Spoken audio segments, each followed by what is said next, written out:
Hello, everyone. Welcome to another Monday night, another Oddcast. And as you would see, I am by myself.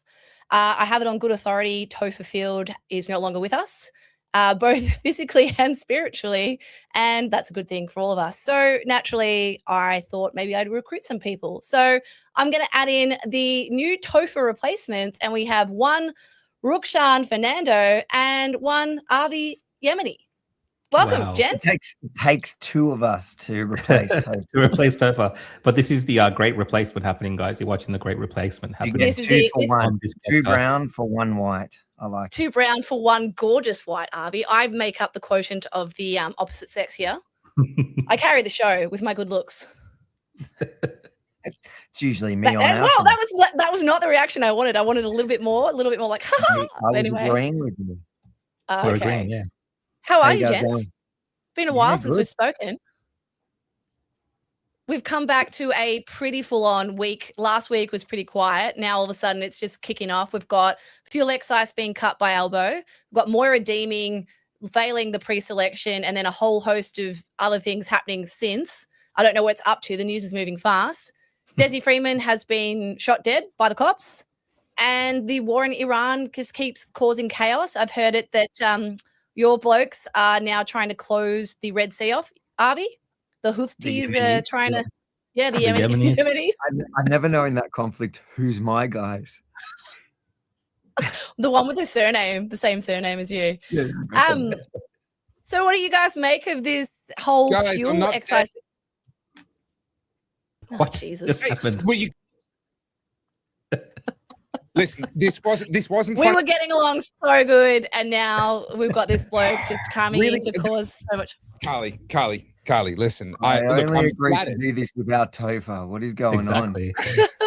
I am deeply honored that you felt the need to bring on two people to replace one, but I'm deeply insulted that these were the two you picked. Okay. It was a 50 to get. What can I say? I I- had to scrape the bottom of the barrel. You broke through the bottom of the barrel. There isn't a barrel anymore. It's just a hole in the dirt. Look at the color of them. They came straight out of the dirt. Yeah, the sun got burnt at the bottom of the barrel. I was going All to say right, that guys. that cover photo that you guys had, it was very, I don't know who made it, but was I Which one? represented as The cover photo for this podcast? Was I where represented I'm as a a slave? gladiator princess. Yeah, I feel like I was represented as a slave just based on the I colors that didn't I was see it. wearing. I did not even see it. What did I You look like? picked up on that subtle reference, did you? You had the royal purple from Rome, so and You mean this one? Topher and, yeah, this one. I'm pretty Yeah. sure I'm wearing the slave colors. So I don't know if that's some sort of like internally You look within dirty, your mind. Rukshan. cast. You look like you've just had a hard day's And that's not work. even me. I look half like African in that one. Don't blame me, blame Ike. But can we have a look at how gorgeous my hair looks? Look, Love it. everything in that looks exactly the way it should be, except that, Carly, you've fallen for the trope of female fantasy armor not actually doing a good job of protecting the body in the event of combat. So I'm sorry, you kind of, I'm going to dock a half a point off you there, but besides that, it's a 9.5 out of 10. Hang on, what was Always exposed? nitpicking this bloody Topher.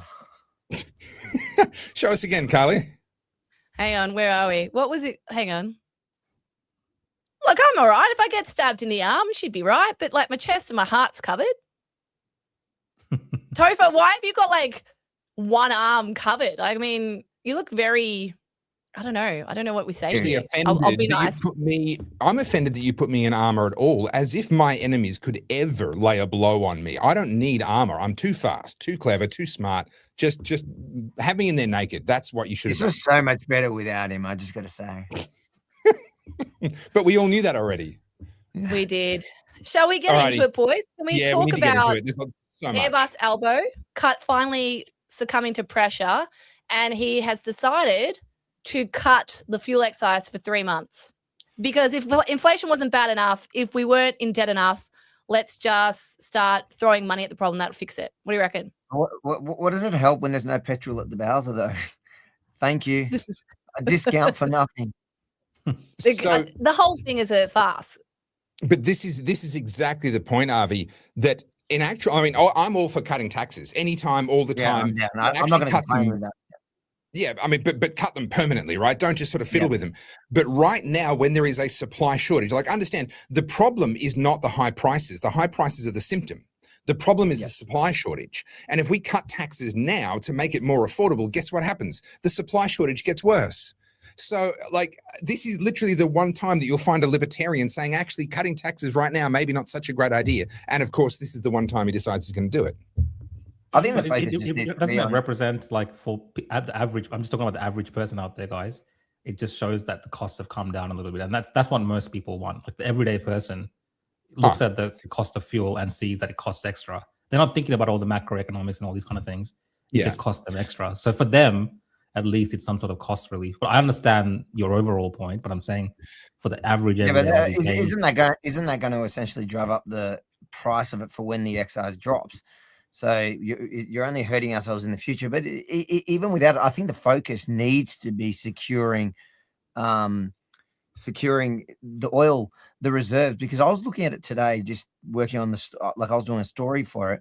But and what I realized is that Australia is in the lowest. We've got the lowest reserves out of the developed world. We're one of the lowest things compared to everyone else. Like I don't know who's I think we're on par with Turkey, aren't we, or something?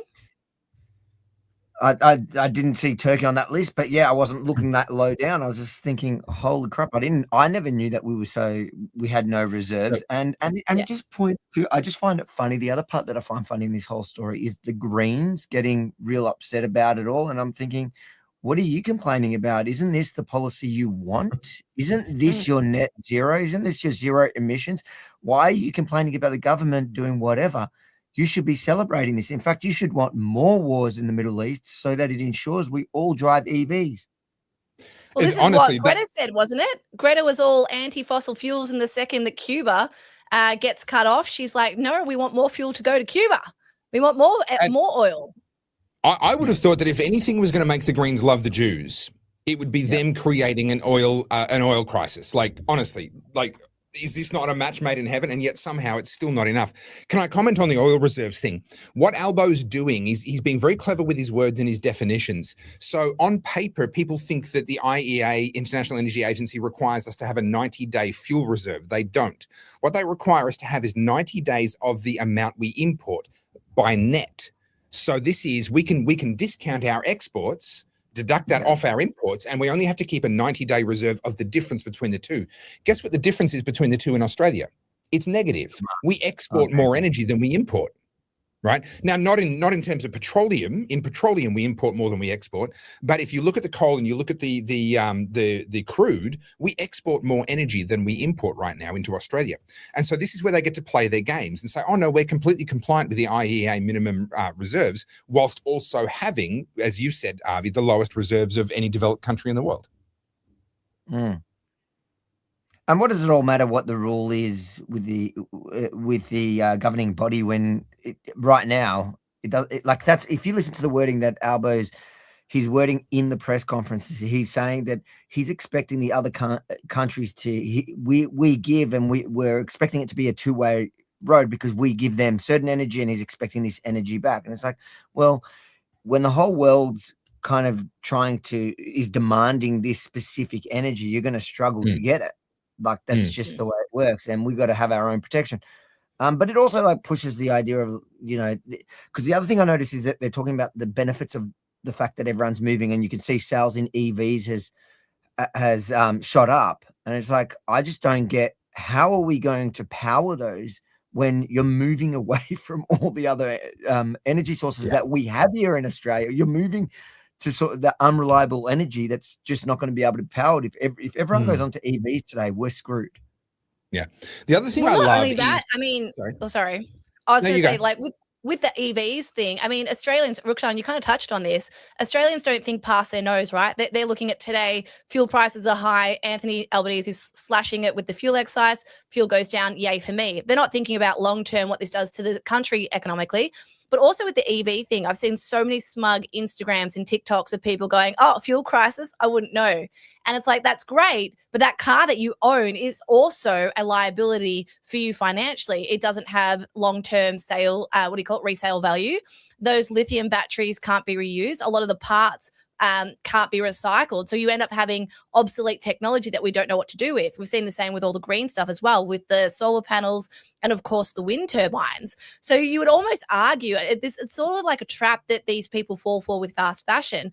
It's like it serves today's purpose. It's cheap, it's effective. You think you're winning today, but very few people think about 5 years from now, 10 years from now, when they're going to be paying for these these shortcuts. And I think the big issue that none of our politicians want to address, apart from maybe like your One Nations and the people who are more on the fringe when it comes to the energy stuff, is what this is actually costing Australians long term, not today, but in 5 years, 10 years from now, what it's going to cost. I mean, look at what lockdown did. You know, we cut the fuel excise during lockdown. We threw money at the problem, and now we're all paying for it in a cost of living crisis. I made that point today. $2.5 billion is today's announcement from the government. Well, that's just like what they're upfront about, which means it's going to blow out a lot more than that. $2.5 billion. Where do you think that comes from? We don't have $2.5 billion. It just added to our debt, which means we're getting charged interest on top of this debt that we're taking on now, which all comes down, like COVID, to a government-created crisis. It's not even the Middle East. Like, the Middle East should not affect us in this way.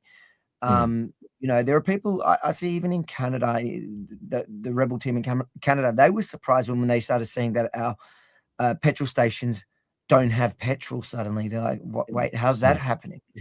So it is actually a unique problem that we have. Yeah. And it's absurd because per capita, we have the most resources of any continent. You know, people talk about, most of Australia is uninhabitable. Yeah, but it's full of oil, it's full of uranium, it's full of coal, it's full of all sorts of good stuff. Whether or not it has the climate you want to live in is kind of beside the point. We have the largest number of energy resources per capita, and yet somehow we're the hardest hit of the developed world. I want to pivot slightly onto kind of a sub point, but I think it's an important one. Notice that one of the measures the Albanese government has taken is to temporarily reduce the fuel standards to allow them to shandy in some lower quality Australian refined fuel. Now, this is because Australian oil is a particularly light crude. It gets refined in a particular way. It's, you know, different oils will give you different byproducts, blah, blah, blah. I'm not a chemist. I'm not deep into that world. But the bottom line is it was more cost effective to export Australian crude at a slightly lower quality for use in foreign markets than to refine it up to the standards required in Australia. What that means is that all this time we've been paying more than we could have for our fuel because they've had these standards in place. I liken it a little bit to the Victorian government charging a windfall gains tax when it rezones land. It says, oh, well, we've given you all of this extra value on your land, so you owe us tax. No, hang on. What you've done is you've stopped taking away all of that value. That land was already that valuable. It's just that the government was never going to say yes to you building that thing on that land. So the government's actually been taking away all of that value all of this time. And then when they give it back to you, they want a piece of the action. And the government is kind of doing the same thing here. They've taken from us all this time through the fuel quality standards. We've been paying more for our fuel. We've been less self-sufficient as a country than what we could have been. But now that they're giving that back to us, they're like, oh, pat us on the back, please. Look what we're doing and how wonderful we are to help you in this crisis.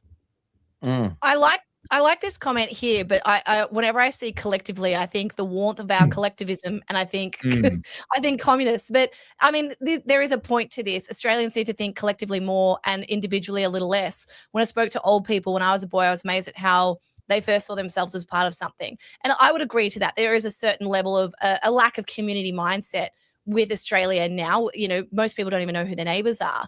And I mean, we're seeing bits and pieces of this, people going and panic buying fuel like they did during COVID. And I think a lot of that comes down to fear as well. I mean, you know, the mixed messaging coming from Albo at the moment. 2 weeks ago, it's like, there's no fuel crisis, we're fine, everything's great. Now it's all of a sudden, let's talk about rations and slashing fuel excise. He was kind of clever with the wording, though. That goes back to what Tofu was saying before, because I was looking for exact phrases and I realized how careful he was not to say that there wasn't a fuel problem. He was very sneaky in the way. Well, that was him, because I watched Chris Minns in Sydney, New South Wales, give a press conference, and he was a lot more open about potentially even having some type of restrictions in the future. Like his language was a lot more like, this is possible. It could get worse. New South Wales had many more, or is it just me? Because those are the ones that have many more petrol stations that are missing. They seem to have more based on the mapping data that we're seeing on fuel shortages. That what do you think New that South is? Wales seems to be impacted. I'm not sure entirely, to be completely honest. What's it? What was his name? From COVID, the funny Lebo, John Bernard. Was that his Yeah. name? Oh no! Yeah, Kangaroos. John Bernard. Yeah. He No, did a skip last week, Did you and they see think it's what he him. did? Yeah, Oh, yeah. yeah. He did a He did. skit. He's That done a was bunch of funny hilarious. ones. He's done a bunch of funny ones over the COVID stuff, and I was just Yeah. there was one where he's wearing a mask around his mouth. He goes 2021 buying petrol, and then 2026 with the mask over his eyes. But I did see on some of the panic buying things that people are misinterpreting, perhaps, like people that are taking their jerry cans to fill up stuff to take back to their farms and things like this were being photographed. Normally, you wouldn't notice people doing these things, but because of the heightened sense of what's happening, people are actually filming other people at petrol stations now. It does remind me of COVID in that sense. It like does. People Oh my God. dubbing on each other, filming each other, putting things online, getting Mutual It's a bit policing. scary.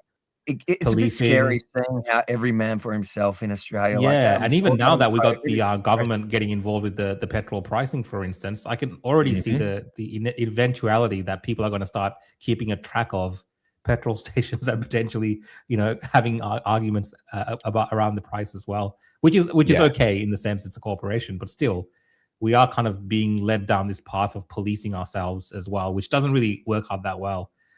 In Victoria, at least from last experience that we had. Yeah, 14 days flood in the curve. We'll be right. I'm going to show you this skip from John Bernard because I actually think it's really funny. He was taking the mickey and like playing on the fact that people were doing exactly what you said, filling up jerry cans. And the funny thing is, the reaction went so viral, people thought it was actually him doing it, even though anyway. It's worth a bit of a giggle. I'll play it quickly. Hey, mate. Hey, you going to leave anything left for me? Hey, don't take all that fuel, mate. What about me? God damn it, man. He's leaving nothing. He's taking it all. What the fuck are you recording? What are you doing? Come out of the car, have a crack. The fuck's your problem? Greed. You greedy man. You want to be a fucking Karen and record? Get out of the car, cunt. Get out of the car, you Karen. Come here. What are you going to do? You greedy man. You got to be... And then this is what happens. Update on the petrol crisis in Australia because people are losing their minds. We put this skit up yesterday just parodying some of the people that are panic buying fuel in Australia. It did the rounds on Twitter and a lot of people thought it was real. They want us locked up and deported. Some of the comments are crazy. Un-Australian, are they making a car bomb? They look like terrorists. This bloke broke the news. 2 Muslim men seen hoarding fuel and intimidating people. I don't know where he got Muslim from. That's just not the case. Even this... Anyway, I thought it was pretty funny. But yeah, you got to take the piss out of this stuff, don't you? But it is sad. I don't like the attitude that it does feel un-Australian, the toilet paper thing and the people that are panic buying the petrol. It's like, dude, if like even with the toilet paper thing, it was like, if we really run out of it, like, so you got yourself an extra couple of days worth. Does that feel better than causing whatever drama? And a lot of it's driven, like the panic buying is what drives a lot of the price rises and things like that, because the demand. But it also just Carly, it sets a tone of fear in everyone. Yeah. Did you introduce Rukshan and Avi to the drinking game? No. Okay, so there's a drinking game. This is relevant to the conversation right now. There is a drinking game that gets played. The Oddies, who are our loyal Oddcast followers, they have decided that there are certain words that come up so frequently that they get to have a drink every time they come up. Last I heard, it's since more the like Oddcast Russian started roulette. a year ago, You will die. Yeah, since the Oddcast started a year ago, the number of stomach pumps required in Victorian hospitals in particular has more than doubled. So in the interest of the drinking game, because I'm aware we haven't hit any of the keywords recently, if we run out of toilet paper, we can just use a little trick that I learned when I was in Venezuela in 2015. Venezuela is one of the drinking game keywords for those that are new to the game, and just use money. Because by the time you've reached the point that toilet paper is genuinely worth a fortune, that means that also money is genuinely worthless. And I kid you not, when I was in Venezuela, the $1 Bolivar note, which was their smallest note, essentially their $1, their $1 Bolivar note was worth less than a single square of toilet paper. And it was also softer and less likely to break and have your finger give yourself a rectal exam. So it was really a win-win-win on every single direction. So I'm not that worried about running out of toilet paper, because by the time that happens, your money will be worth so little that, I mean, I don't know about wiping with coins. That could be a bit different, but as long as you've got notes, you'll be fine. Can I say though, we make a lot of jokes, but I want to draw attention to this comment here. So Found Hope has been following us for quite some time, and he's been doing it tough for quite some time. We've had some conversations via the comments with him before. He says, as a full-time worker who's been living in a tent since December 2025, I'm now happy to let it all burn down while I eat my cake. And beneath this, obviously, there's a lot of personal frustration and personal pain for him as an individual. But there's a really powerful truth here, and it's one that was brought out, I think, really well by Konstantin Kisin when he spoke at the ARC launch. And actually all four of us were there at the ARC launch in London a couple of years ago. And he talked about the fact that when people can't buy a house, then they can't put down roots and they don't feel like this place belongs to them anymore. And those basic sort of senses of loyalty, that community, that knowing your neighbors, that being in it together can never form. And so it will be interesting to see, you know, we live at a time when it is particularly difficult to buy a house right now. And a lot of people think they never will. I think that's actually incorrect, but there's a lot of people who believe they'll never be able to afford a house. They'll never be able to buy one. And a moment of stress like this, high cost of living, etc., at a time when a lot of people are in a situation like what Found Hope is talking about here, really, really doing it tough. This has a greater potential to fracture us than I think even COVID did.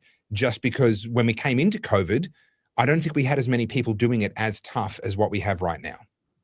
Yeah, I tend to agree with you because, yeah, as we look at the circumstances we face today and the discussions that we have around, the cost of living, immigration, and the stresses that all of that is putting, in terms of social cohesion in our community, a lockdown style scenario, anything like that, or any kind of fuel shortages where we kind of against each other, almost pitted against each other. In a way, I think it would just create those fractures even greater than anything we've seen before. And you already kind of see that a little bit with a bit of finger pointing at certain communities and things like this in the discussions, especially around, the communities who are involved in that conflict overseas. But I think there is that potential. And again, I still hold the government accountable for all of it because even the fact that people are panicked is because they don't trust the government. We should not be in this situation in Australia, this first world nation, so-called. We should not be in this situation where we're worried about these things because this is always a possibility. These guys are talking about this was like, they're like being, this is always going to happen potentially, right? So why not be prepared for it? Like this is actually exposed how pathetic our government is when it comes to managing our energy, whether it's the fossil fuels or our, power plants, whatever it is. It's just exposed that they don't really have. If this crisis was actually just happen overnight and, let's just say like there was massive bombings and everything kind of went to shit in the Strait of Hormuz, what would have happened in Australia in that week or so? Like we were not prepared for anything like that. And that's possible to happen. So, and it's a good point you made because at the end of the day, everyone knew that this war was going to happen for months. It was like a build-up of months. So it was a tinderbox. It was ready to go anytime. Carly?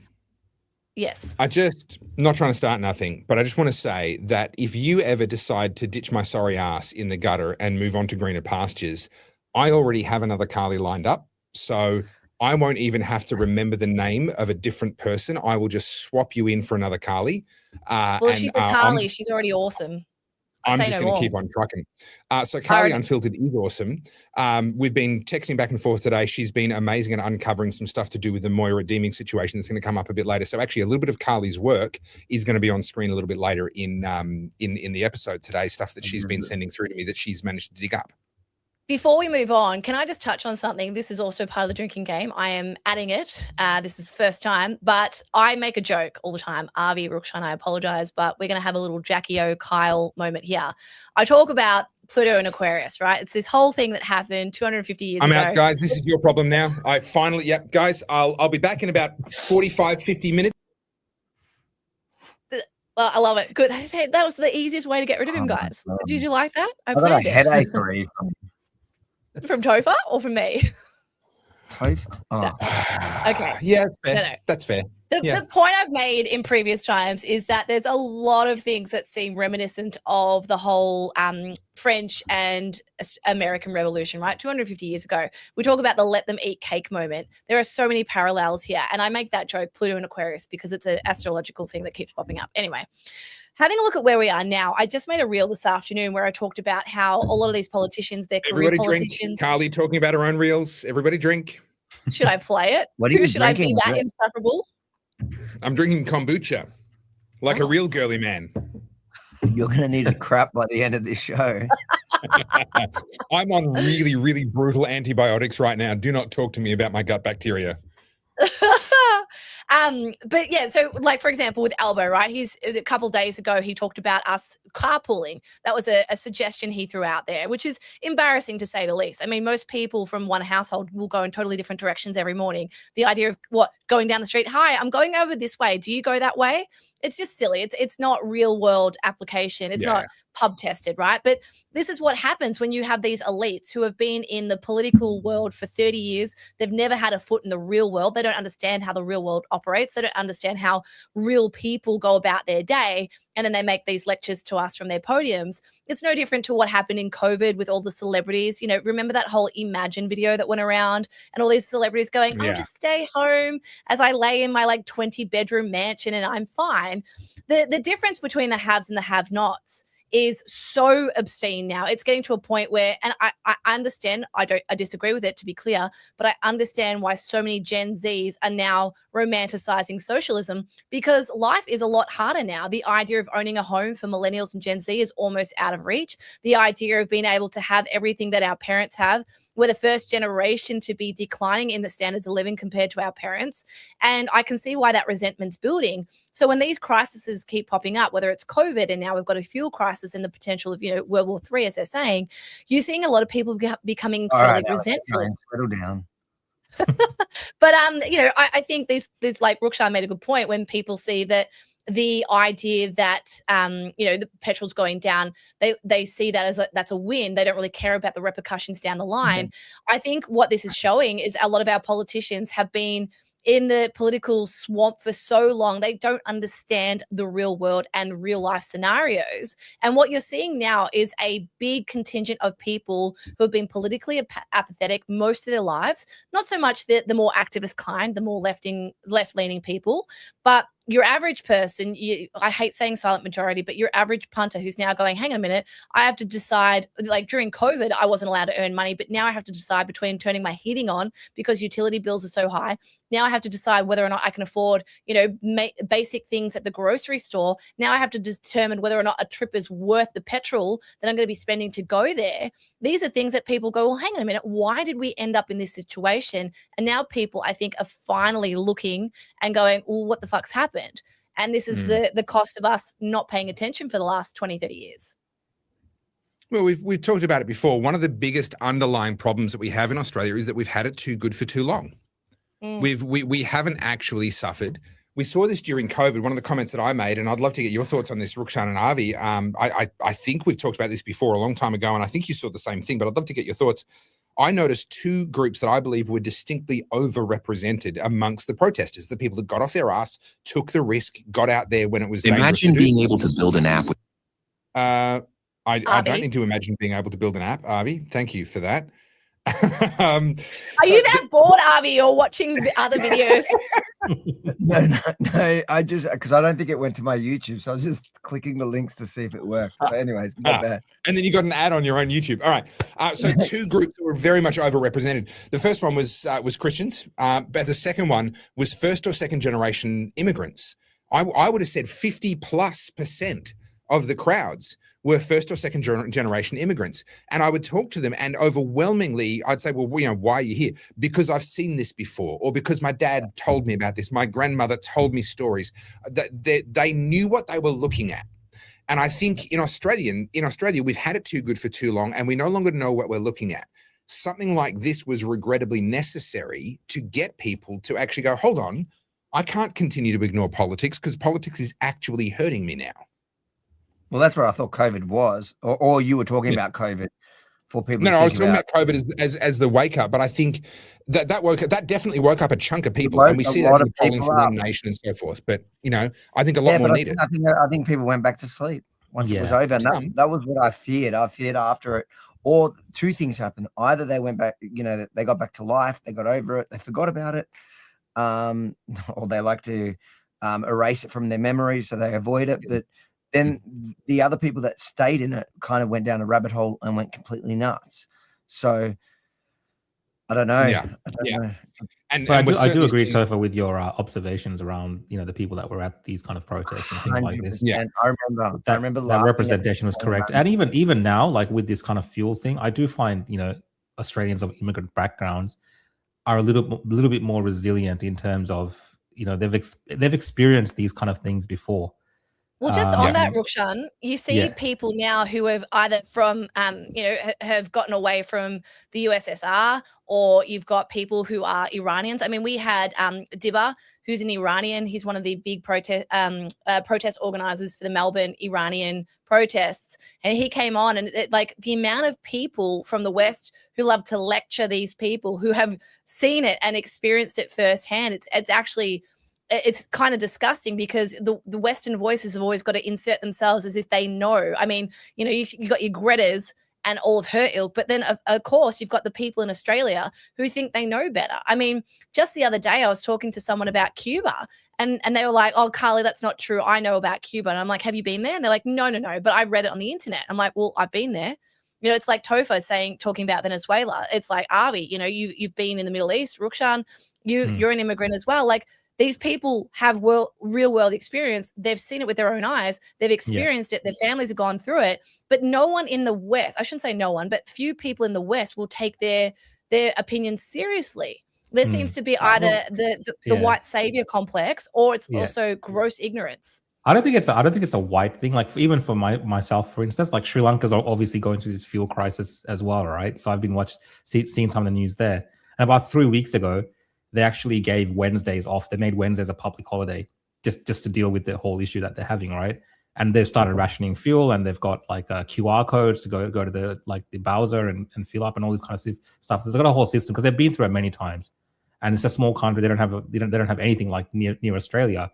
But even when I was watching that, right, I remember thinking that would never happen in Australia. Like, we wouldn't have that problem. Like, how unfortunate it is for my cousins and relatives in Sri Lanka to go through this. But now we're talking about this in Australia as well. So I don't think it's necessarily like we expect a standard of living in our country for it's a first world country. We pay a lot of taxes. These politicians promise us the world. We don't expect to find ourselves in this type of situation. Like, the average person would not think that they will find themselves in this situation where we're talking about rationing fuel, for instance, as a possibility. And again, that comes down to what Avi said. In Canada, for instance, they're not going through the same struggle. And it really comes down to the government here taking us for a ride for all these decades. And now it's all kind of being exposed. What do people have for until you could get off the grid batteries for solar panels? You used to have petrol generators. People still have petrol generators in case there's a blackout. That's your backup. And you would never think that we would run out of petrol in Australia. So one thing you think, all right, that's going to be a safe. You've got to be able to get it, because if you can't get it, nothing can function. Well, guess what? We're on the way to nothing functioning, and it's scary to see where that leads. To be fair. And again, I think Australians haven't experienced, most of us native Australians haven't experienced just how bad it can get. I spent some time in Port Moresby. Not only would the electricity be off half the time, the water would be off probably a quarter of the time. A couple of times a day, it would drop out for an hour or two.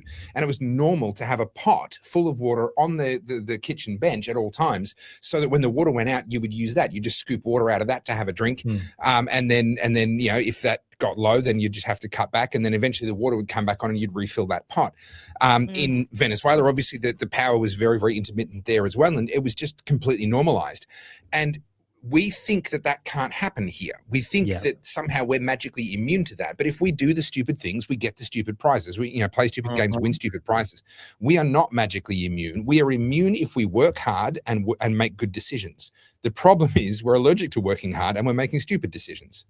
Well, just to follow up from that, I mean, I just saw in the chat, people have misunderstood me. I made a comment weeks ago when I said lockdowns weren't severe enough. They weren't. They weren't enough to wake people up. You're seeing it right now. I mean, it woke certain people up for sure. But as Avi just said, Someone clipped that. most of them just went back to normal.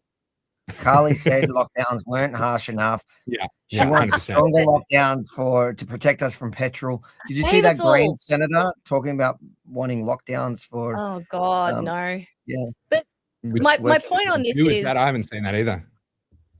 Yeah. my point was with this stuff for a strong contingent of Australians, COVID wasn't bad enough for them to recognize just how bad things could get, right? And the point I made before about how a lot of Aussies won't listen to Iranians or people who have immigrated from places like, whether it's Vietnam, Cuba, other parts of the Eastern Bloc. These people have real world experience. They can tell you when things are going bad. They know that the decisions the Australian government is making today can lead to really drastic, catastrophic decisions. This is happening. It's already happening. We've got a very progressive prime minister, Anthony Albanese. He's a professional activist. This is someone who flirts with communism. He's making decisions that ideologically make sense to him, but don't have the Australian public's best interest at heart. That's my point, in case it's really unclear for you guys to get. We have politicians who don't care about the Australian public. They're pushing the ideological agenda. And when you have people who have immigrated from countries where they've seen this before, they're warning us. The average Australian just doesn't care. All right. So we've got a couple of other big topics we need to cover. I reckon we've probably covered most angles on that. Do we want to touch on this one? I know people in the chat will want to hear about this one. Let me pull it up. Bloody ads, go away. There you go. Dezi Freeman shot dead by police after a 7-month manhunt. Yeah, well, we've got to talk about this one. Not a surprising outcome. Sad that there is another person dead, the third one to be killed in all of this. You can't win. As a commentator on something like this, you can't win. So I'm just going to come out and say what I think needs to be said.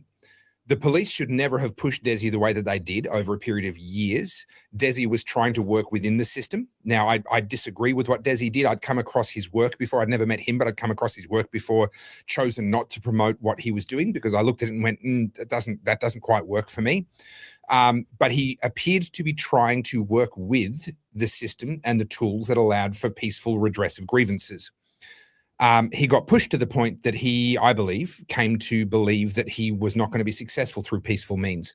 And he took a step that I don't believe he should have taken, which was to take the lives or to use potentially lethal force, which ended up taking the lives of 2 police officers, leaving 2 families without fathers. And now my understanding is, through a source back to someone who was on the ground at the time, my understanding is that Dezi, although Victoria Police are being very careful to say we haven't formally identified him yet, that he was the first to open fire this morning. And the police responded. And to be honest, you shoot at somebody, you are authorizing them to use lethal force in return. I can't get too upset about the fact that the police did what they did in return. I think it's just another tragic step in a very, very tragic story. I think mistakes were made on all sides, but I do not believe that there was a justification for Dezi to escalate the way that he did when he did. That's my position, and that's a hill I'm willing to lose followers over. Man. I personally I agree with some aspects of it, but I think based on how all of this has gone down, from the first shooting on the 25th, allegedly what happened there, and again what's happened today, one of the biggest things I've seen is people don't trust the police in general, just even the public. And we haven't really seen, I know there's active investigation and all these things going on, but I think there has to be some type of public inquiry or some I know the coroner's going to be looking into it and all this kind of stuff, but there has to be some sort of public element to this, because there is a massive distrust of Victoria Police and the things that they say and do. And even today, I've watched both the press conference from Victoria Police, and they keep reiterating that they did everything properly as it pertains to what happened today. And that is because there's a deep mistrust of the police. So I think they've got to come clean. We need to get body cam as much as possible from Victoria Police of both incidents. Even when the first incident happened in Popanka, I spent some time there, and some of the things that I've heard and seen, and the people I've spoken to, I'm not, again, justifying what happened, but I'm saying there needs to be accountability in how that transpired with the police and what the public has been told. Because it's one thing for Victoria Police to put their version out there, and it's completely sanitized through the media, and that's what we've given, and that's okay. That's what they do. I mean, they represent their force. The union represents them. They're going to speak on their behalf. And again, I'm not here defending the actions of Dezi Freeman, but what I'm saying as a public, we need to know that when police, go after people like this, or when they try to apprehend a certain person like this, based on the history of what's happened, that things are happening above board. And I'm not saying I don't believe the police or anything like that, what they've been saying, but there needs to be an element of transparency. And I think that's what's missing. And again, I don't know if the coroner's investigation, it's not like a court case. It's not like a criminal kind of thing where they got to release all this information. I don't know how transparent it's going to be, because I think the public deserves to know exactly what happened there, because otherwise this will linger on, guys, for a long time. Sure. There will be conspiracies around this. There's been lots of different conspiracies either way. There's going to be conspiracies either way, but we haven't, like, I how agree many with times you. do we see shootings in the US all the time, and all these incidents happen? What do? They put out the body cam footage. They alleviate the concerns the public has, because at the end of the day, Victoria Police is a arm. It's meant to be serving the public's interest, and we need to be able to trust our police force. Even in incidents that involve a police shooting, I think that should be required. So whether we'll get that or not, I'm not sure. But if we don't get that, it's just going to have this, we're just going to have this conspiracy kind of style hanging over it for a very long time. Yeah, and I think it is what were you important. going to say? No, I was just look. I agree with all of that, and I just think that right now I haven't seen anything that indicates anything to justify what Dezi Freeman did. He got, at the end of the day, from my perspective, you got what you deserved. You start shooting, you start killing people. You're gonna, play stupid games, win stupid prizes, as they say. But I would like to see transparency around it, even just for the sake of good cops. For them, like if the cops did everything by the book, for the public, the normal public that are going to accept when they see actual evidence of what happened, something like as easy as the body cam. I understand on the day there were things that were done in the heat of it that may have been, it may not look the best for police. That doesn't justify what had happened before. It doesn't justify any of it. And you got to take the good with the bad. At the end of the day, this guy shot 2 cops dead, who I can't see any justification for it. And at the end, I can't believe it took him 6 months, to be fair. I've got I was going to say, I've got a different take from this. And look, I'm not really particularly interested in the whole Dezi thing. Like you said, there's conspiracy theories flying everywhere. And like all of us who particularly were in Victoria, I have a particular bad taste in my mouth for, the cops, particularly the way they worked during COVID. But that being said, my best mate's sister is a cop, and she's also part of the group that were involved in this whole Dezi thing. And she was meant to be there that day. She got pulled away for something else. And I've seen the toll that this has taken on their family, because it's like one of those could have been, what could have happened kind of things. And when you're faced with the reality of, your loved one could die doing their job, right? At the end of the day, regardless whether you like cops, don't like cops or whatever, these are people who have families, their brothers, sisters, mums, dads, the like. Seeing that toll that's taken on her family and what it meant, there's an element of this, like, at the end of the day, anyone being shot or murdered, I'm going to call it murder. Those 2 cops were murdered. They were. Yeah. Exactly. It wasn't self-defense. They were murdered.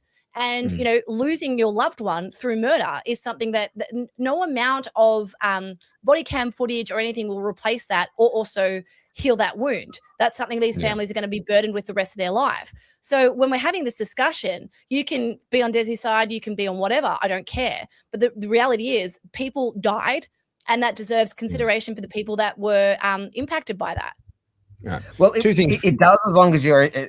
I think it does matter if he's guilty. If I just don't believe it was self-defense, and you've got to have to prove to me that it was self-defense. I think the body cam, and I think the police have to show that. So there is no justification, and I totally stand with the cops. And I just don't think. I think after COVID, because we had such a rough time in Victoria, especially, people were angry. and Dezi especially was angry, but there was a lot of people in that camp or leaning towards that direction that was super angry and could never see a good cop. Well, I was on the front line. I was on the receiving end of bad cops, but I'll tell you, I've been on the receiving end of so many good cops, and good cops are good people that actually put their life on the line every day to serve and protect the public for good reasons. And, you know, if they go to their job, like Carly was saying, like if they go to their job one day, like any of us, you know, I go to protests where people want to kill me, and trust me, I get killed at one of those things, there's going to be a lot of people celebrating. Great. But nothing anyone does going to work justifies it unless they it justifies them getting hurt or killed, unless they've gone and they've physically threatened and the other person is doing in self-defense. So in this case would be unless police came, you know, shooting him, he had no justification for what he did, and he should be condemned by anyone, even if you don't love police. No, I agree with you. I agree with you. But all I'm trying to say is, again, I'm not defending what's happened there and what Dezi has done, but the way that police, you know, prosecute these type of witness searches, or you know, the way they went after him, these kind of things need to be transparently discussed in public, because there is a possibility for their sake. For their sake, for the sake of the institution of policing. Because I agree.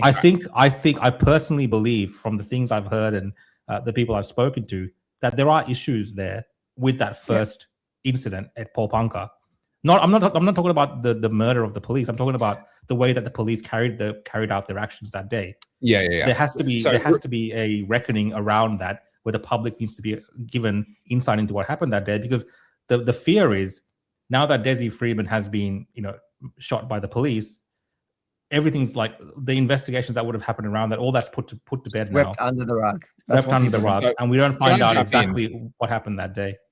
So, Carly, I want to apologise for saying that you talk too much and you're very difficult to get a word in edgewise, because these two make you look like an amateur on that front. Let's keep talking. Let's keep talking. So, there's three things I want to jump in with real quick. Firstly, Mary, you can keep your mouth shut if you really want to, because I'd suggest you probably know a lot less than certainly Rukshan, who's been on the ground in Paul, myself, who's talked to eyewitnesses who were there on the ground in Paul. What's Mary and I've also had direct communications with someone who was there this morning. So you can probably shut your mouth. Just, you know, and sorry, the reason I'm having a go at Mary is because she followed up with a comment saying that's directed at Tofu. So I'm just saying, hey, Mary, why don't you shut up? Hey, now, Mary. I like Mary. Hi, Mary. I don't know what Mary said, but if she went against you, I'm with her. Okay, excellent. So on the issue of police, so during COVID, I said to my sister-in-law, who's a cop, and her now ex-husband, who worked in corrections at the time, I said to them both, and it was a very frosty Christmas this year, I said to them, what you are supporting the Victoria Police doing is destroying the relationship between Victoria Police and the public. You are burning goodwill so much more than you realise, and this is going to hurt you later on. And this cuts back to what you were saying, Avi, or I think what we've all kind of agreed. The level of mistrust.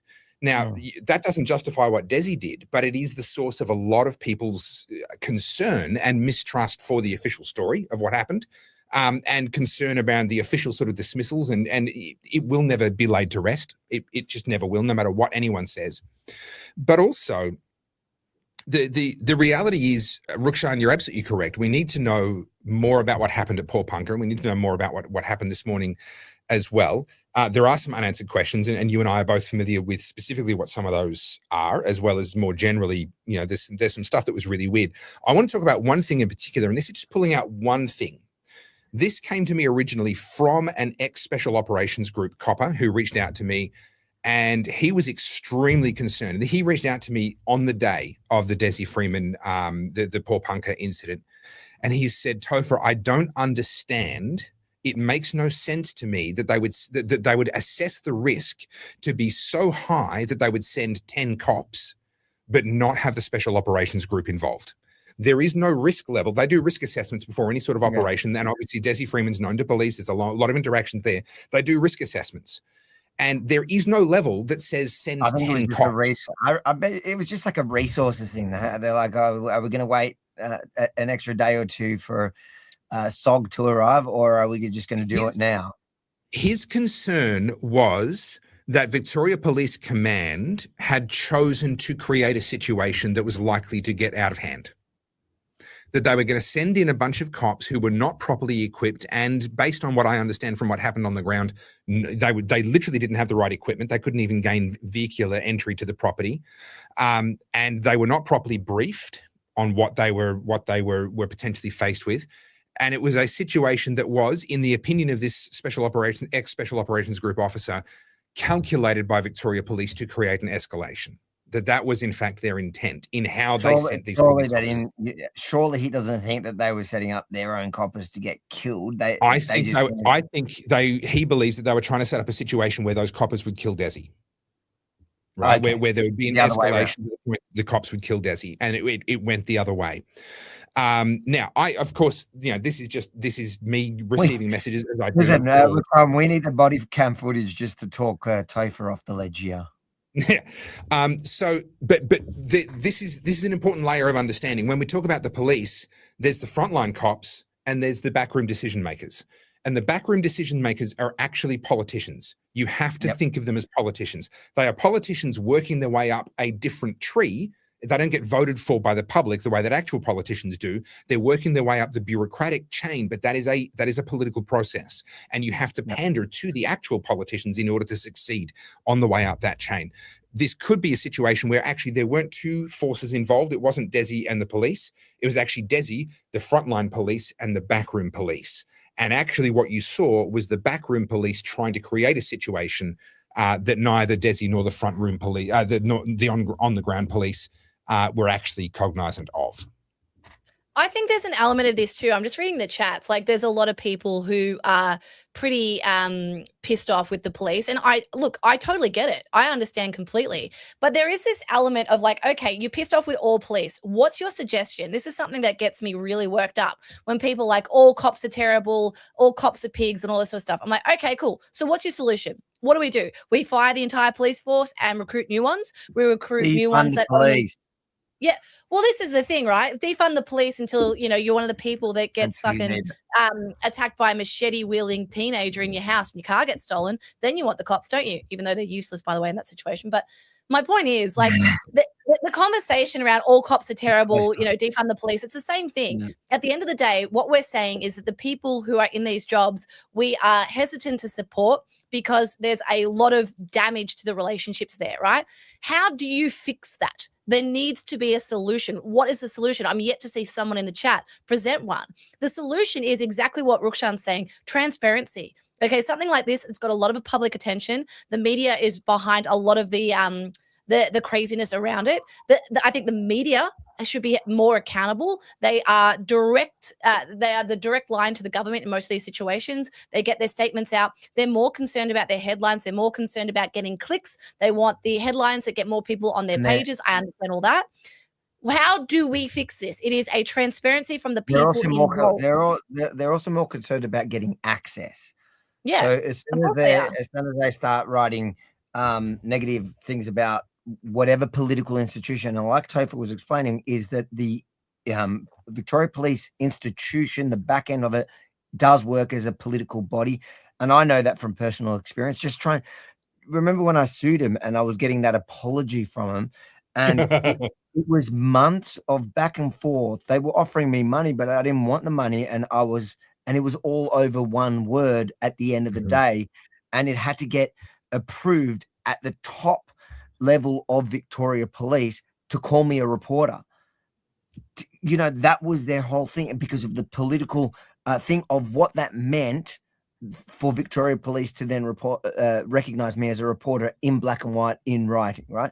That just gives you an insight of how that institution actually works. So there is a political arm, but I do, I've had a lot of interaction with police, and I've got to say to people, as much as I'm willing to confront a bad cop or a cop that's doing bad things, abusing, overreaching his power in COVID, I would say the average copper you're meeting on the street, the majority of them are decent, are there for the right reasons, even if they sometimes get it wrong.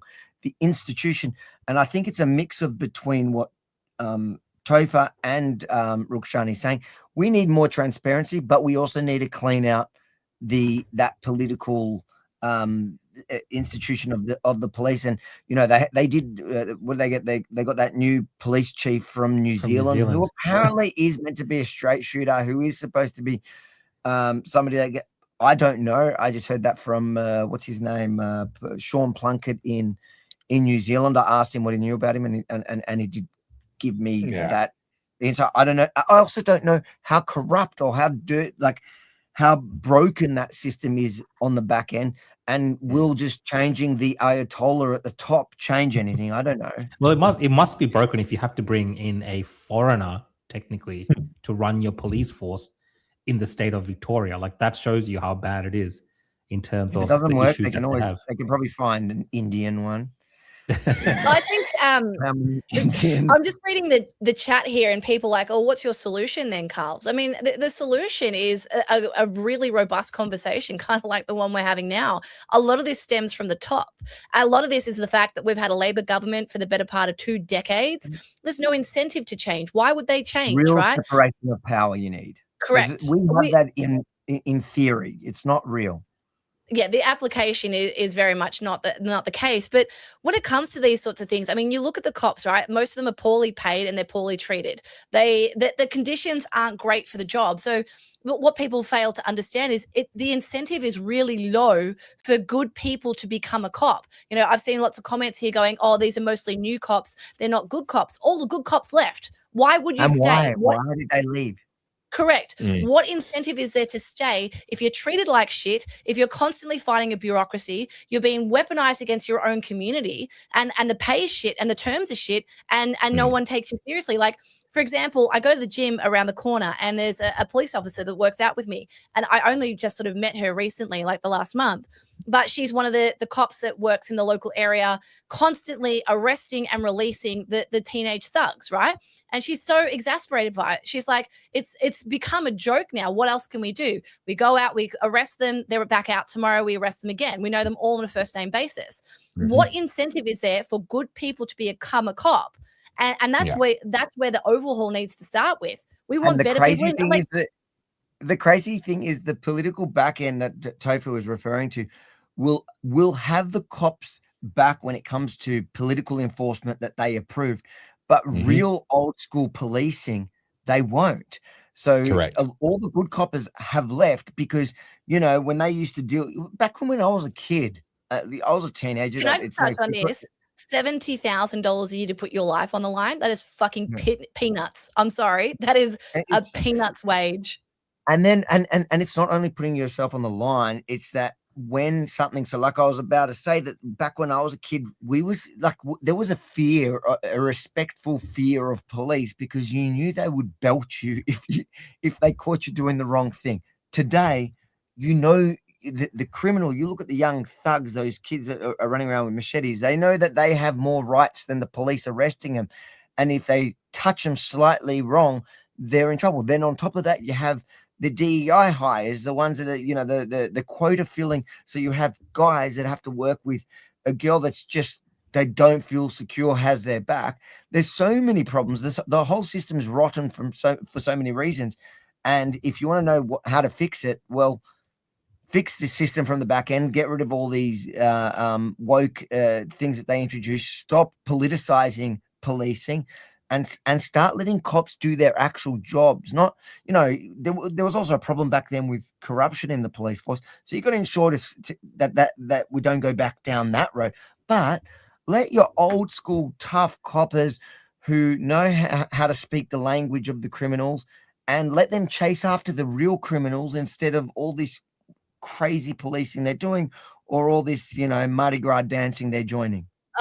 Topher makes this point all the time, Avi, where he talks about how the way to solve these teenage thugs is to break their legs. And I would agree. I mean, this whole gentle parenting, soft touch, we need to get in before they become this point. I mean, obviously I'm invested in this because we had a home invasion, but a lot of the commentary is around, we need intervention when they're young. I'm like, well, that's great, but we already have a bunch of teenage thugs who are already hardened criminals. Sorry, Carly, you've misrepresented me there. I wouldn't want people to think that I was advocating that young violent thugs should have their legs broken. I've specifically said their pelvis and their jaws. My apologies. Okay. The pelvis is infinitely more painful and requires a lot longer to heal from. It will slow them down for a lot longer. And the jaw will humble them. They can't even chew on food or suck on their boyfriend's dicks. So I think that's a really important distinction to make there. It's pelvises and jaws. That's what we need to absolutely destroy on any of these young thugs. The minute they've swung a machete at an innocent person in a home invasion, in a shopping center, any of this stuff, sorry, red line crossed. You go into a dark room with a bunch of people who will absolutely destroy you, and you will spend 6 months in physical recovery and probably 5 years There's in a mental reason and why emotional these. recovery. There's a reason why these young thugs who often are at the moment they're part of these second generation, from African immigrants. There's a reason why they ain't doing it in Sudan. Let's just say somebody's going to swing it back and nobody's going to miss them. Correct. That's so like. And I'm not saying, I don't want to become the third world, but you need to speak a language that they understand. And whether it's those thugs or whether it's actual organized crime, whatever, or different gangs that we have, that they don't respect the law here. And why would they? Why would you respect the law? I've spoken to crooks that have told me they've done the maths on whether the crime's worth it as they get older. So there you're talking about, but they've done the maths that often the punishment, even if they get caught, is still worth the crime. They'll actually make this amount of money. The tobacco one's a great example. Why the illegal tobacco blew up in especially Melbourne in Victoria is because that it's so lucrative that all you've got to get through is one investment, one shipment, and you're a multi-millionaire. And even if you got caught at the end of it, like, it's just, all right, I'll do my couple of years and I've made more than this is the way that they look at it. Yep. And so we've incentivized crime. Yeah. And also parents can't intervene now either. And I mean, this is kind of off topic, but I've been seeing like a bunch of, it's a new trend on Instagram, right? Where people read out emails they've allegedly got from clients or parents. And a lot of teachers are now doing it. And we've seen recently the teacher strikes and everything.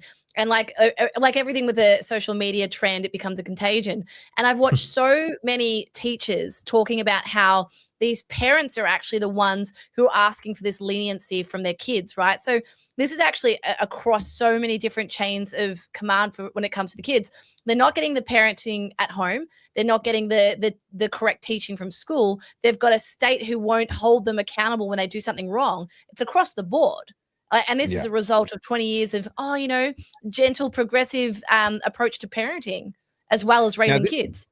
I love this comment you got here from Ben Frail. Quite a few African parents send their children back to Sudan because they consider Australia such a bad influence on their kids. No joke. What country was it that said they were no longer sending their university students to the UK because they were getting radicalized? UAE, yeah. I mean, sorry, the alarm bells are ringing here on multiple different fronts. Are we listening? Are we hearing the alarm bells? Shall we move on to our next topic? Because I feel like we'll stay on this all day. This one's going to be a big one. I do have a tangent though. We haven't made Avi and Rukshan sit through one of these. They had no idea because Avi came to the first birthday, but he nicked off before the tangent time, didn't he? He never. Did. Wow. Well, this is a cultural experience, gentlemen. No pressure. All 1,724 people. Carly, can I hear it from you one more time? Those beautiful words. What is it time for? I have a tangent. Tangent time, tangent time, tangent time, tangent time, tangent time. You got to do the jazz hands, boys. Come on. I'm going to keep singing until you do the jazz hands. Time. Come on, Rukshan. Time. Don't leave me hanging. I understand. I understand now why immigrants are taking over everything. I'm hoping immigrants come into this chat now and take over. This is why I understand why they're taking over. Rukshan, get the Indian bots onto this. This is ridiculous. Yeah. Oh, shit. So I don't know. How did tangent time start? I don't know. You did it once and then it's become a thing ever since, and now it just gets more ridiculous. I'm just going to say I was drunk at the time, and anyone that knows my history knows that's probably true. So, that's it. We're stuck with it now.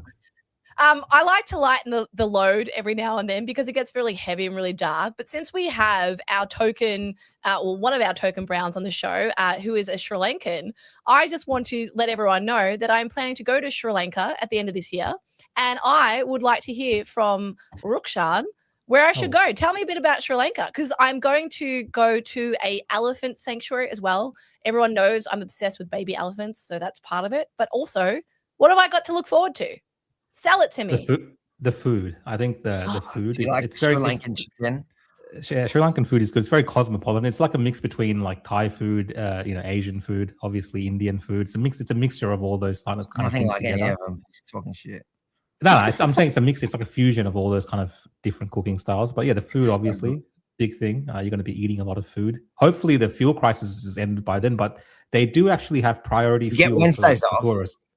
You get Wednesdays off, but they got priority fuel. If you're a tourist, you get priority fuel for your travels and all this kind of stuff. So you're okay. Wow. Hopefully by that time, because they want to protect the tourism industry. Obviously, it makes sense.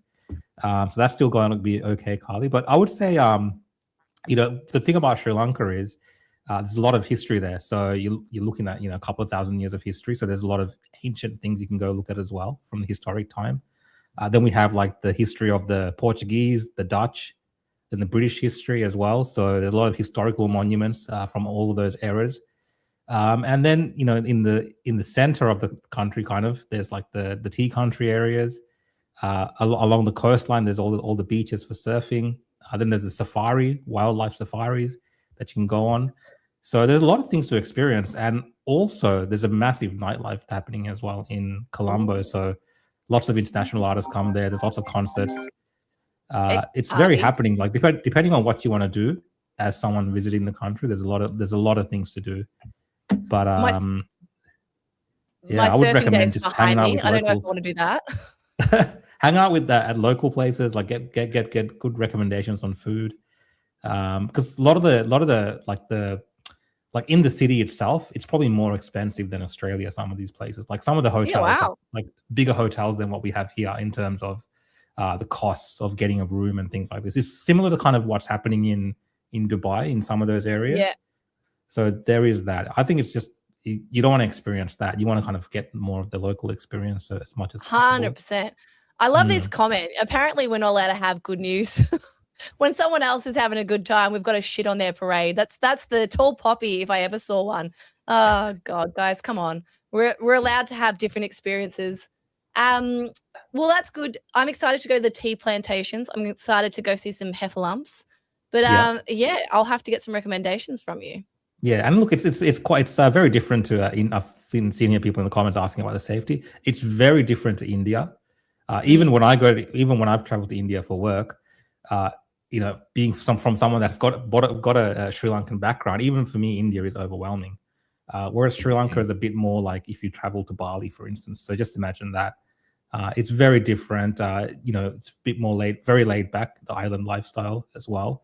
And it's quite safe. Obviously, in any country, there's issues like we have in Victoria. There's anything can happen anywhere. I was going to say, after having a home invasion, I don't know about I'd call Australia safe right now. But... Yeah, exactly. But overall, especially if you're a tourist, you'll find people are very hospitable and, just speaking English, you'll get along fine. Everyone kind of speaks English or understands English and everything's in English. So, yeah, it's pretty easy. Thank you.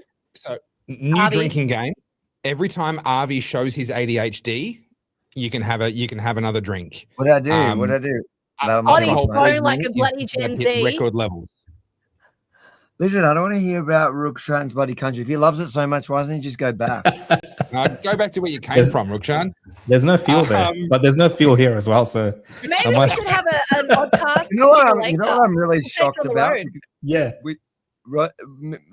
Me and my wife want to go on a holiday because we just need one. We need a break after this episode of the She needs Oddcast. a break from you, Abby.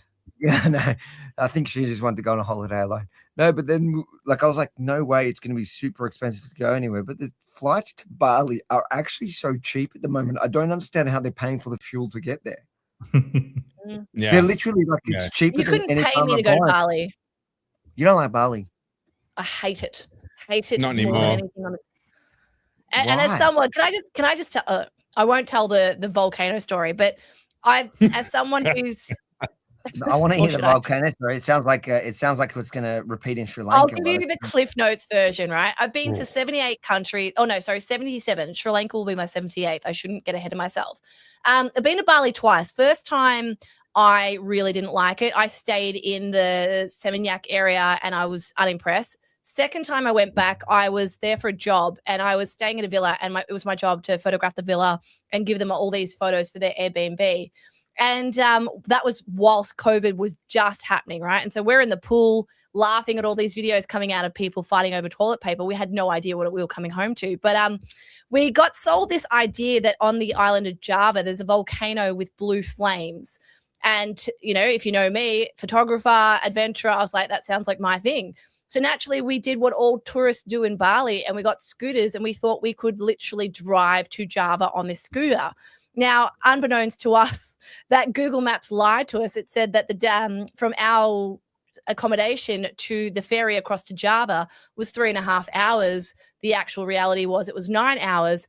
Add in a monsoon on top of it, it makes it a little bit more hairier on the road. And we didn't have the most powerful scooters. But rather than turn around and go back, we persevered. We got to the ferry late at night and then we crossed over soaking wet after driving from middle of Bali up through Ubud. I thought this was the short version, Carly. I thought we were doing the short version. This was the short. It's starting to get more and more detailed the deeper we go.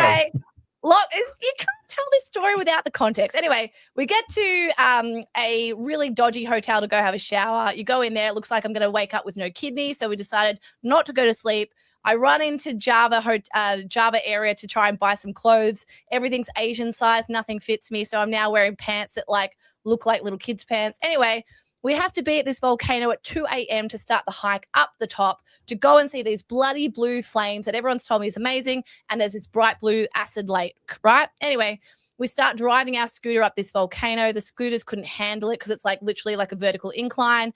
The scooters kept sliding down the mountain. My friend lost her phone, but that's all right. We kept going. Anyway, get to the top.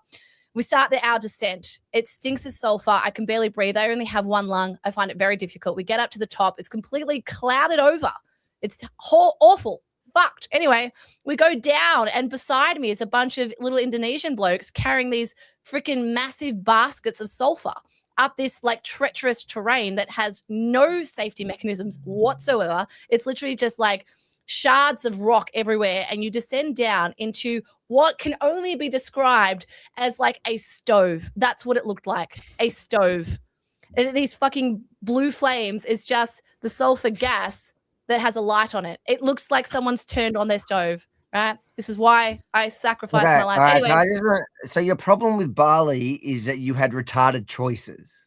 No, my problem with Bali That's is what it I got sucks. from your Anyway, whole story. I'm not done. I've just got to finish it. Come back down the mountain, grab myself a nashi pear, all beautifully packaged in a servo, no less. I didn't do the touristy thing. Anyway, I eat this pear. We have our long trip back to the Bali villa. Halfway through, I start feeling a little bit uneasy. I was like, my stomach is threatening some pyrotechnics, if you will. Make it back to the villa. This is the real volcano in the story. No, yeah, I think I know where this is going. Yeah. Get back to the villa, and what can only be described as my body tried to invert itself in both directions. Ended up falling asleep, having a hyper dream. I was hallucinating, woke up into what I thought was a pool of sweat. It was a pool of some other body excrement. I'll leave that to your imagination. You got this from a pear. All this from a pear. I got fucking typhoid, Avi. Typhoid from Bali. From Bali. That's what I got. Yeah. Typhoid. How do you catch typhoid though? How's it? It was because the pear had been washed in fucking excrement. Okay, yeah. E. coli. Yeah. Anyway, this is as Scott Morrison's decided he's closing down the border, and I have to get on a plane where they're checking your thermometer. So I get to the airport, buy a can of frozen Coke, put it on my head, trying to fool the thermometer. I get on. I literally fly from Bali to Australia in the toilet. I did not leave the toilet the entire flight. That's the story. That's why I hate Bali. Don't eat the pears. Fuck Bali. It's funny because I have a similar, okay. So your problem is that because I had a similar thing in Cambodia from salad because I was at the time I was doing a protein, I was no carb diet, And so I thought I was being good, and I didn't realize and I got salmonella and ended up in hospital in Cambodia. But guess what? The difference between you and me is I take personal responsibility, and I know it was my choices that got me there. You are blaming an entire country that is actually great and does really cheap tattoos, and two people can do it at the same time. Plus, they give you medications while you do it. You're blaming because you're a little them bitch, Army. for your Because you choices. can't handle a tattoo without some medicine. You pussy. Now you've showed your real colors. You can't get a tattoo without having some kind of anesthetic. No, so it's not. You can't say, I can't get a tattoo. I've done all my tattoos except the one I got in Bali without it. And now it's like flying business class for the first time. Once you do it, you go, holy crap, I've been going through shit for years for nothing. Now it's so much cheaper and easier and better to be high in Bali while you get your tattoo for $400. Hey, Rukshan, how you doing? We're just chilling. I'm just understanding. Rukshan, when was the last time I've gotten the full appreciation of what the tangent section means for this show. Do you understand why we have a song now? I've seen couples getting divorced that have more functional communication than these two, right? Like, what's wrong with these two are just trying to outcompete each other, one up each other. It's just Harvey outed himself. What are you talking about? I won. I didn't have to try. All right, shall we move you on? just outed yourself. Anyway, all right. Let's fight about something realistic, and that is talking about outing itself. The Liberal Party. Yeah. Apparently writing references for pedophiles. I mean, honestly. Oh, look, one step at a time, Carly. One step at a time. Let's get there. Let's set the thing. Jeez. I have seen plot lines from Days of Our Lives and Bold and the Beautiful that were more straightforward than this. Like, this is ridiculous. That is actually true. All right, Topher, bring us up to speed. What happened? Okay, so Moira Deeming managed to get pre-selected into a safe Liberal seat at the previous state election. And even she said to me at the time, I don't know how this happened. They mustn't have done their research very well. Hold that thought that maybe they didn't do their research on their candidates very well, because that's going to be really relevant in just a minute's time. That was her sentiment to me expressed back then. So then Moira Deeming goes about being Moira Deeming, exactly the person who she was before she got that job, standing up for the exact same things. The Liberal Party very quickly realised, hang on, we've got a real actual conservative on our hands over here. We don't want that in the Liberal Party. We are the pretend Conservative Party. And so they went to war against her, and a character assassination campaign began very early after her election. But it really kicked off in 2023 when she attended the Let Women Speak march with Posey Parker and a couple of others. Apologies, I don't remember the names of the other ladies involved there. Now, what this... Rukshan was there. Rukshan was there, okay. Now, what this was about was defending the right of biological women to have spaces to themselves without having to share them with people who have been men at any time in their lives. Space for women who have only ever been women. So that we don't have to get into the discussion of what is a woman. It's for women who have only ever been women. And apparently her attendance at this protest, at this rally, was the ultimate sin, because a couple of members of the Pajama Party Brigade showed up. You know, the guys who like to cosplay as these little hitties. They showed up in their pajamas and they did their little thing off to the side. The organisers didn't even know they were there until right at the very end, when I think word got to them. But the police kept them away and they just did their little sideshow, and that should have been that. But John Pasuto, the alleged leader, I don't think he's capable of leading anything. He's certainly not capable of leading a dog on a leash, let alone a political party. But the alleged leader of the Liberals at the time decided that this was the platform upon which he was going to destroy Moira Deeming. He defamed her, and I can say that he did that because the court agrees that he defamed her, alleging that she actually had ties with these neo-Nazis. And the Liberal Party suspended her membership. She sued him for defamation. Actually, the order of operations is that she threatened to sue him for defamation. She followed through on that threat when there was no apology forthcoming, and they suspended her membership. She won the defamation case. Rukshan or Avi, one of you two will know off the top of your head, what was the value of the payout of the award? Is it 300? 2.3 million. 2.3. Okay. Sorry, 2.3. We got some wildly different numbers. I thought it was in the ones. Anyway, No, it was a lot of money. 2.3. Was that the payout, or was that including legal costs? That might be including legals. Yeah, I think it because was. I'm pretty sure it was 1 point something as damages, and then legals on top. Now, John Pizzuto, in order to fulfill that, would have had to have declared bankruptcy. That would have then meant that they would have had a by-election in a seat that they were probably going to lose. And I covered all this in a video at the time. John Pizzuto should never have been where he was. He's a post turtle. One of those, you see a turtle sitting on top of a fence post. You don't know how he got there, but you know he didn't get there by himself, right? He's a post turtle. He didn't get there by himself. He was parachuted into that position.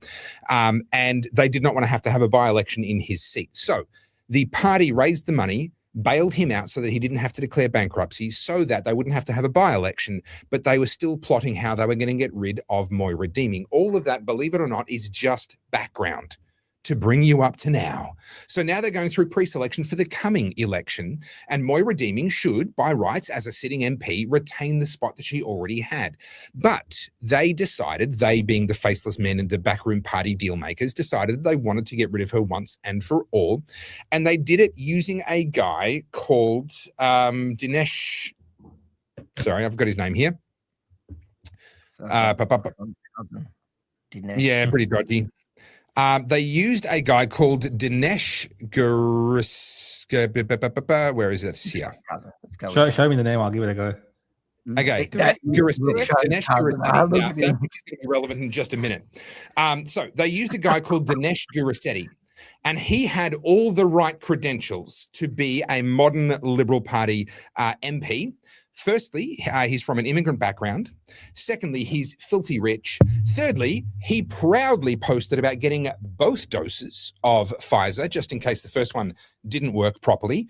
And what's interesting about this particular picture is that you won't be able to find it anymore. I have this picture courtesy of Carly Unfiltered, who you can find on Instagram. This is the other Carly that I mentioned earlier in the show. Replacement Carly, yeah. The backup Carly. You always need a spare Carly. They're notoriously unreliable. So this... Does she do videos or something? Somebody was telling me about this person recently, I think. She does videos. Yeah. She does some good stuff. So he has now scrubbed his social media and gotten rid of all of the pre-existing evidence. Now, this was the person that the Liberal Party decided was going to replace Moira Deeming. They did a bunch of branch stacking and some other backroom stuff to make sure that they tilted the scales in the favor of Dinesh over Moira Deeming. And as of about 36 hours ago, they had won. They successfully replaced Moira Deeming with Dinesh. Dinesh got the vote from the members through the usual processes. Democracy had won, and they'd gotten what they wanted. Small problem. This morning, well, actually last night, it began to unravel because we began to see things like this. I'm going to remove that one, and then I'm going to bring up a couple of other images from him, a bit of other relevant information. So we began to find out, for example, that he had actually, oops, that's the wrong one. He has had to pay a $25,000 fine for a lack of hygiene in one of the restaurants that he owns. Now, this is not something that happens lightly. This is something that happens after repeated breaches over an extended period of time. And I'm not going to make a big deal out of the fact that it was an Indian restaurant specifically, but it was Indian restaurant fined $25,000 for filthy, unsafe food. Of the 11 charges the restaurant owner pleaded guilty to, some violations had occurred for an extended period of time. Now, his defense is that he didn't run the restaurant, he only owned it. But as an owner of a restaurant, how can you be unaware or fail to fix violations that are taking place over an extended period of time? Just We're not done that, yet. As the business owner, it is your obligation to oversee things. And if you've got people cutting corners, it's likely because the business owner is refusing to pay them or the incentives are low. So I think yes, I'm just pissed off because I love my Indian food, and like when I read that story, it kind of ruined it for me because everybody talks about how dirty it is, and I'm like, no, it's just tasty. And now I'm like, damn, Dinesh. I'm with you. I freaking love Indian food. I'm like, please don't ruin it. We are still only getting warmed up. I know I've been talking for a while, but guys, this is a big story. I want to set the full scene for you. And I'm going to grift a little bit while I do it, because in my book, Good People Break Bad Laws, I talk about the backroom power brokers in politics. Dinesh Gurisetti has ambitions of being a backroom power broker in the Liberal Party. And we know this because it's a matter of public record. He, in fact, challenged Jeff Kennett for the presidency of the Liberal Party. Why did he challenge Jeff Kennett? Well, he said that Indians were being discriminated against because they were being removed from the membership rolls. Why were Indians being removed from the membership rolls? Well, we are led to believe by the Court of Mentha report that it was because Dinesh Gurisetti had played a part in registering fake members, people who either did not know that they were members or had not paid their own membership, which is in contravention of the law. And so in response to this report by Court of Mentha, the Liberal Party were removing members who should not have been there. This is called branch stacking. And Dinesh Gurisetti was right at the center of it. That was what we knew last night. Then we woke up this morning and it just got delicious. It was so good. I mean, talk about waking up happy. Talking about a morning. I thought it was pretty delicious at the Indian food part, but okay, let's go on. Let's hear what your delicious version is. What's your dessert? I should have it here. You've got the picture, I think, there, Carly. The headline that it turns out he wrote a character reference for a man who was convicted of being a, what's that file format? It's not a Word document. That's right, a PDF file. He wrote a character. This is just 2 years ago. He wrote this character reference. Now, I didn't know that he was convicted. Convicted. He had pled guilty.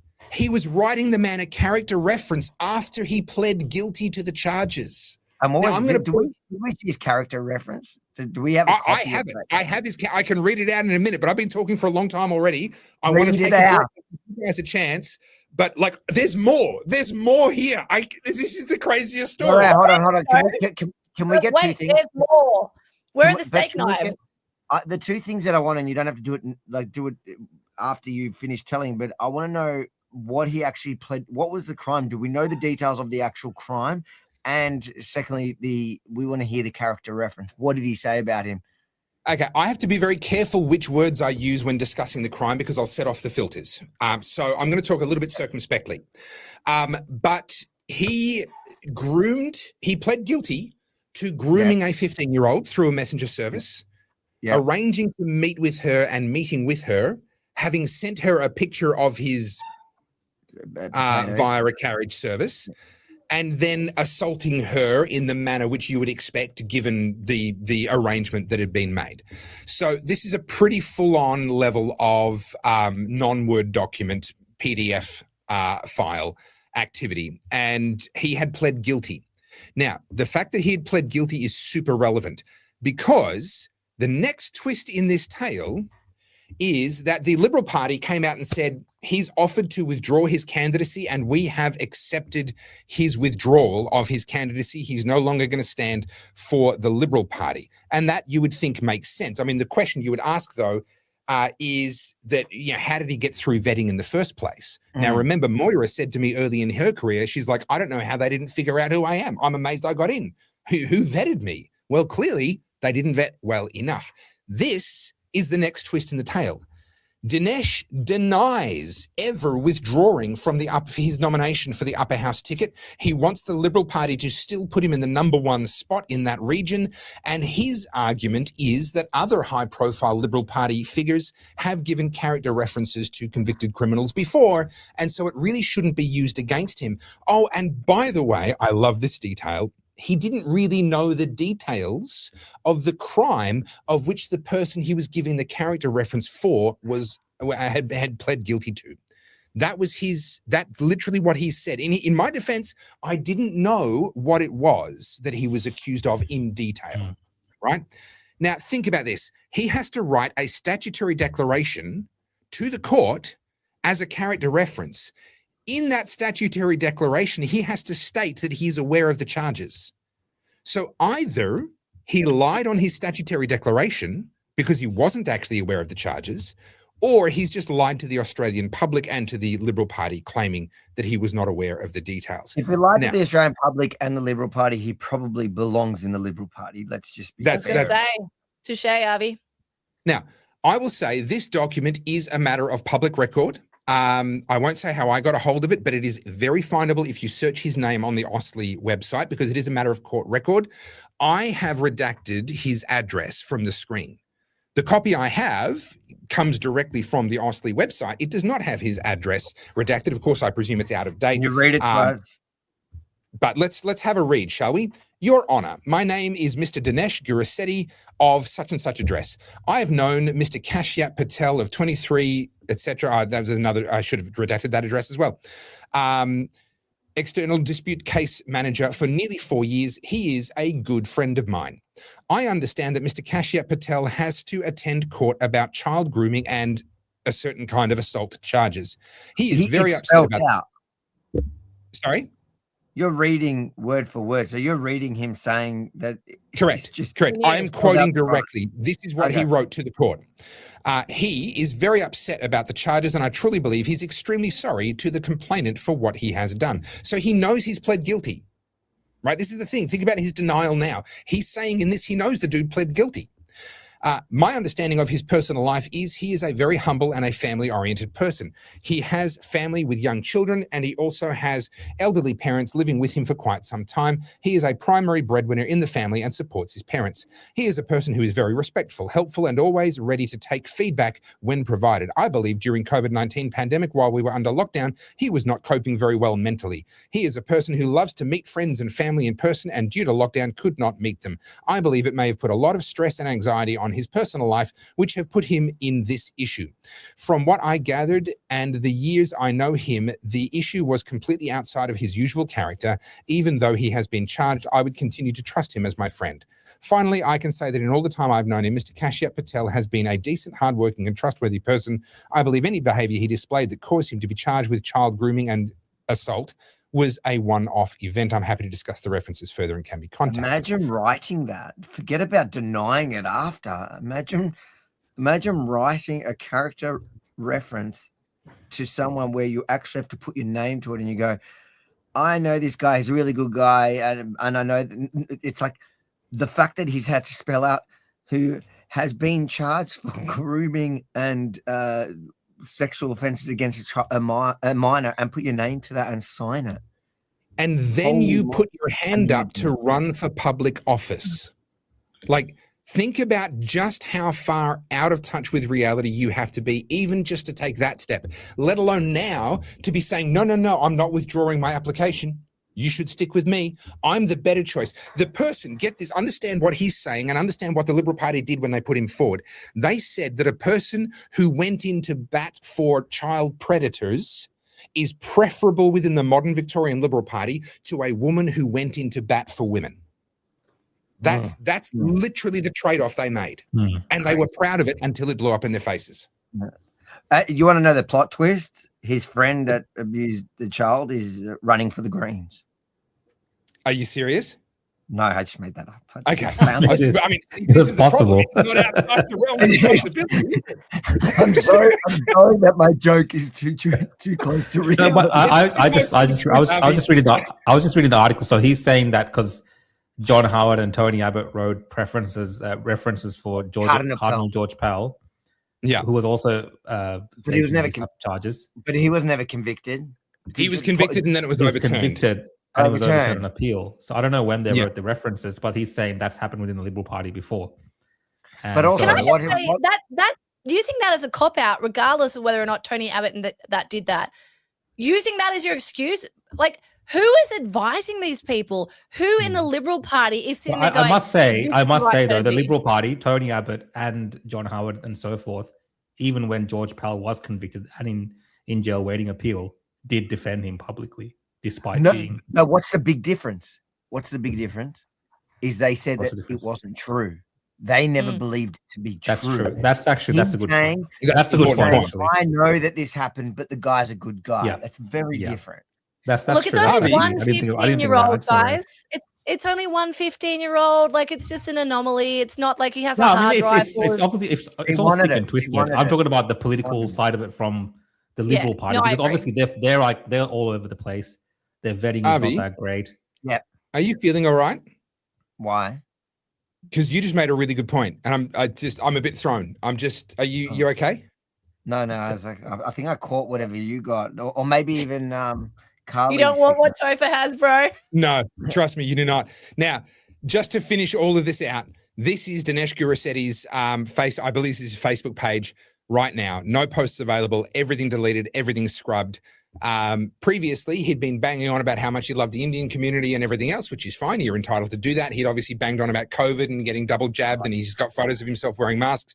All of that suddenly he doesn't want out in the public domain. He suddenly has felt the need to try and remove a bunch of his past from Why public do these prying people eye. not consider this before? Why are you always scrubbing after the fact? Like, if you're going to go for parliament, wouldn't that be the first thing you do? Oh, shit, let's scrub some questionable shit off the internet. I don't think they realized the backlash that was going to come from the Yeah, fact I think that's what like, it how is. did you not see it coming? You saw the video, right? When they came out after winning, It's so they're all celebrating, high-fiving each other. the Indians. Oh, like, yeah. the whole as soon as I saw that, I'm watching Yeah. that and I'm thinking that's a branch stack. Like, you can't compete with that. You just bring your family, get them to Well, join the branch. there are multiple things going on here, though, isn't there, Topher? Like within some of these suburbs, like the western suburbs, for instance, there is actually a demographic shift, and there's also a line of thought within the Liberal Party that to compete with the Labour Party, for instance, who very not they openly run diversity hires, for instance, let's just say, and you kind of have to compete with that by doing almost the same thing, and then these kind of individuals, and there's a lot of these kind of characters now within politics, even the Liberal Party, especially from the Indian and Chinese community, I know for sure, that are working to take parts of this party. And this is one massive example of that, and how influential they actually are to this level, because there's no way that this guy matches up with the caliber of someone like Moira Deeming. No, But not that at doesn't all. matter. Political world, But he's got a his lot of money. political world view wouldn't even. It would not be a liberal. He would not be a liberal. He would not be a conservative. But also, if that's authentic, Rukshan, then that's just the democratic process at work. The people that get involved have the say. And I've been saying, I think most of us have been saying at various points, like, people, please get involved. Like, you don't realize what a small number of Australians are actually running these parties in the back end. And if more people get involved, we can really make a bit of a change here. Where it runs into trouble. This guy came to Australia in 2001. And he's challenging Jeff Kennett for the presidency of the Liberal Party. Like, you have to understand what is happening when you hear something like this. Like, the important detail here is that they're not actually doing it through genuine democratic processes. They're recruiting people, registering on their behalf, paying their membership for them, which is explicitly illegal, and then essentially using that as a voting block that simply they've bought and paid for. Now, this is a well understood problem. Branch stacking is the term we have for it. This is a well understood problem. And so, for example, when Alex Antic became the lead Senate candidate in South Australia, he went on a big recruitment drive into the South Australian branches. And because it was him doing the recruiting, the people he was recruiting were very loyal to him. And he holds a very strong position at the top of the South Australian Liberal Party Senate ticket. Excuse me. In contrast, something like Jared Rennick, he got in one of the spots on the Queensland ticket at the time, and he didn't run the same kind of a program, didn't build that kind of support within the membership, and then he was put into an unwinnable position on the Queensland Senate ticket for the Liberal Party, and then, of course, he didn't get his seat, and now he's formed his own party. The contrast between those two, that's a difference of legitimate support building and then failing to do legitimate support building within your own party. What Dinesh is doing is illegitimate support building. He's simply recruiting people, saying, hey, I just need you to sign this piece of paper. Don't worry about the money. I'll pay it for you. And then he's using those votes that exist really on paper. These aren't people who are actually engaged in the democratic process. Yeah. He's just gaming a system. And that's saying that based on the allegations from that report. From the Court of Mentha report, the fact that they removed 160 people out of the Liberal Party back then, specifically because they could not legally keep them on. If they'd kept them on the books, the party itself would have been breaking the law. I think there's something to be said here as well. Like, we talk about, I know there's a lot of commentary around immigration and them not assimilating. This is a perfect example of that. This is a democratic country where we have democratic processes that work when they're used correctly. But when you have someone who's only been here 4 years, who has found out a loophole and then has used that to his advantage to then win pre-selection, but also try and challenge Jeff Kennett, who's part of the blue chip part of the Liberal Party, it just goes to show you that there's people who are migrating here who I'm going to say it, this God help me, who have bad intentions when it comes to this country. They're not coming here because they want to be part of Australia. They're coming here because they want to change things. I mean, we're seeing similar situations playing out in the UK, where you got people coming here who are going to either use and abuse our systems. We've seen that in the US with the Somali community and the rorting that's happening there that's been uncovered by Nick Shirley. But we're also seeing it here. I mean, Drew Pavlo's starting to showcase instigations of fraud with the NDIS. But this here, branch stacking, whether he did it kind of legally or kind of not legally, it goes against the democratic process. It needs to be called out. And the fact that the Liberal Party allowed him firstly to get through and now basically win pre-selection. And they were, I think they were cheering him on because they were. They were so tunnel vision at getting rid of Moira that they even lost sight of that. But just to be the thing I hear is maybe you can argue in his defence that is the most Australian thing to do, because branch stacking has been around a long time and people have been Aussies have been, different factions of the Liberal Party have been branch stacking for a long time. So maybe he's too Australian for us. So we shouldn't let him. Look, you're probably not wrong. My question is, what happens from here? We've just had the South Australian election. We saw One Nation beat beat the Liberal Party in the South Australian state election in terms of lower house votes and upper house votes. It didn't translate into more lower house seats. People are upset about that. They're saying, it has to be rigged, blah, blah, blah. No, it's because of how preferences work, but also because of distribution of those votes matters. If you have very broad support, you could get 20% in every single seat and win none of them if you just have 20% in every seat. It's where you have high support in individual seats that you win. And One Nation obviously had broad support, but not specific support. But we've seen them take lower house seats for the first time this century. And they're polling extremely well in Victoria, depending on which poll you look at. They're already potentially ahead of the Liberal Party, certainly competitive alongside the Liberal and Labor parties. There's no question about that.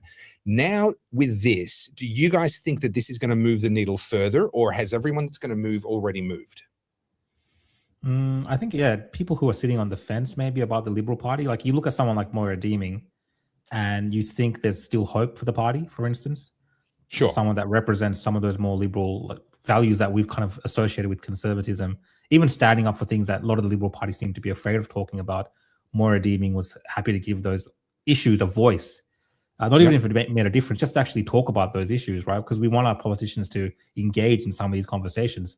And Moira Deeming was someone that was willing to do that. So I think people who are on the fence maybe on the Liberal Party might look at someone like One Nation now, not even as a protest vote, more so as a party that they're seeing growing, they're seeing accommodating of their views and their values, and seeing as someone that will go in there and fight for them. Whereas the Liberal Party, it still looks like they're playing just, uni-party politics and, trying to just keep the thing that they've had for decades and decades and not really giving a stuff about the way that voters are thinking. So I definitely think it pushes people towards looking at options like One Nation for sure. If you're a Liberal. Now, if you're in Labor and the Greens, you're laughing at all of this and just saying like, what a mess. Can I read a comment I got on a reel I put up today? So I was discussing this particularly, but not just Moira Deeming, just the political pool at large and how, there's no incentive for people with good character to get into politics. And basically 2 weeks ago, I had a huge influx of following of people who were interested in fashion. And obviously they're not familiar with who I am and what my politics are, because judging by the reaction I've gotten to this reel today, I just want to read out one particular comment by someone who's obviously progressively left. And her comment is, the reaction to Moira Deeming's departure says everything about the state of the Liberal Party. This isn't about one individual. It's about the alliances that have formed around her, a regressive, inward-looking faction more interested in culture wars and internal battles than governing a modern Australia. Australians have already made clear at the ballot box that this kind of politics does not resonate, and until the party breaks from that influence, it won't rebuild credibility. It will continue to drift further away. Now, I responded with this. I'd argue with the rapid increase in support for One Nation, and particularly those same people now expressing support for Deming, the argument is missing a considerable key demographic. I, for one, support the right for women to speak openly and politically without being accused of being a Nazi, for women to advocate for women's spaces, and I think the power brokers of the Liberal Party tried everything to support a weak, pathetic man like Prosciutto over a woman with principles that speaks volumes. And then this person's written back, Framing this as a free speech issue misses the broader point. Of course, women should be able to speak openly. That isn't the question. What is the question is the kind of politics being amplified by Deeming and her supporters and the alliances that have formed around it. Much of this has been presented as women's right, but in reality is often functioned as an anti-trans politics under a different label. The Deming-Prosciutto conflict also became a proxy for a deeper internal struggle, one that ultimately strengthened the more hardline faction within the party at the expense of the more moderate centre.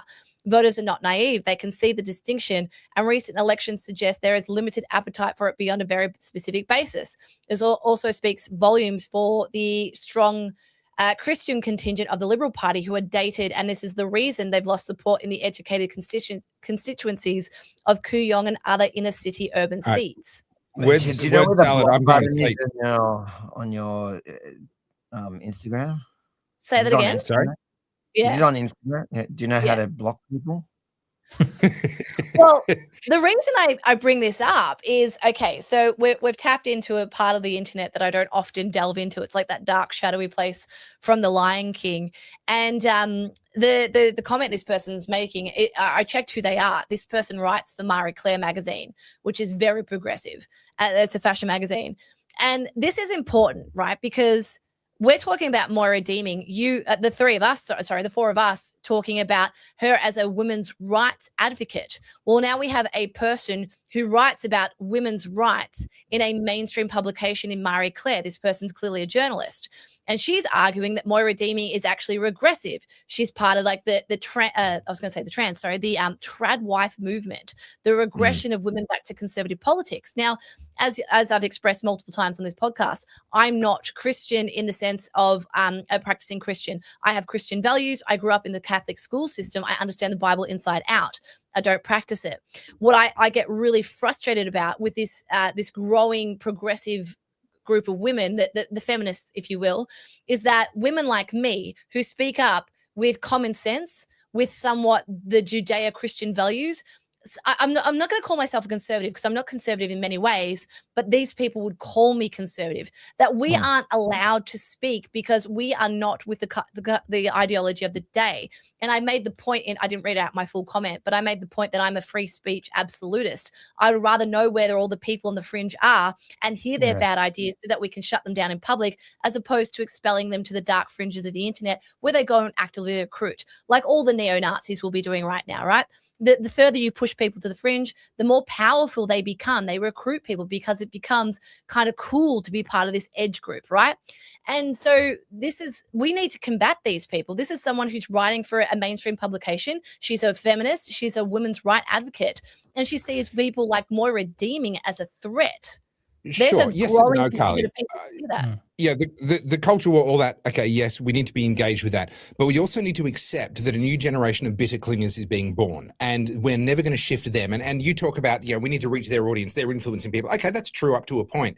But actually, one of the strongest arguments we can make against them is to actually just live better. And I'm loving watching so many women rejecting feminism, all the toxic stuff that's come with that, the rejection of femininity that's come with that, the rejection of their own identity, their own power, their own happiness in many cases, and they're actually just choosing to get out there and live. This is why the feminists are terrified of the trad wife movement. They're terrified of women that actually just want to raise children, have a happy home. They may work, they may not, but actually being married and having kids is really important to them, and they invest in those things, and it makes them really happy. That's what terrifies the feminists, not someone arguing with them in the comments so much. Now, I'm not saying don't do it, but I wouldn't get too hung up, if I were you, on the need to combat these people. Live better than these people. Keep doing what you're... The reason they're angry is because it's not working, and they're looking at people like you going, why can't you be miserable like me? Am I the only one that's bothered by his screen turning off in middle? Yeah, it's our cue to wind up. It turns off after 2 hours, and it's. I want to ask you. I was actually talking to Rukshan today. I was thinking about redoing my studio with a screen behind you, screen in the back. It's so much easier. But now look at you. We've got the double RV going on here. We've got old RV screen and the new RV. I think the best way to improve your set, RV, would be if you could just turn off all of the lights, every single one of them. I think it'd be great. Hey Siri, lights off. Oh, that's a part of Rukshan's technical work there. Hey Siri, I lights on. Can I touch on this point from fine. Melissa? Melissa's an OG Oddie, and she makes a great point because I'm in the same camp as her, right? You guys all have dicks, right? I assume. As the token woman Why would here, you who is assume? oh, well, I made that terrible mistake. I'm sorry, Avi. It would make sense that you don't have one. No.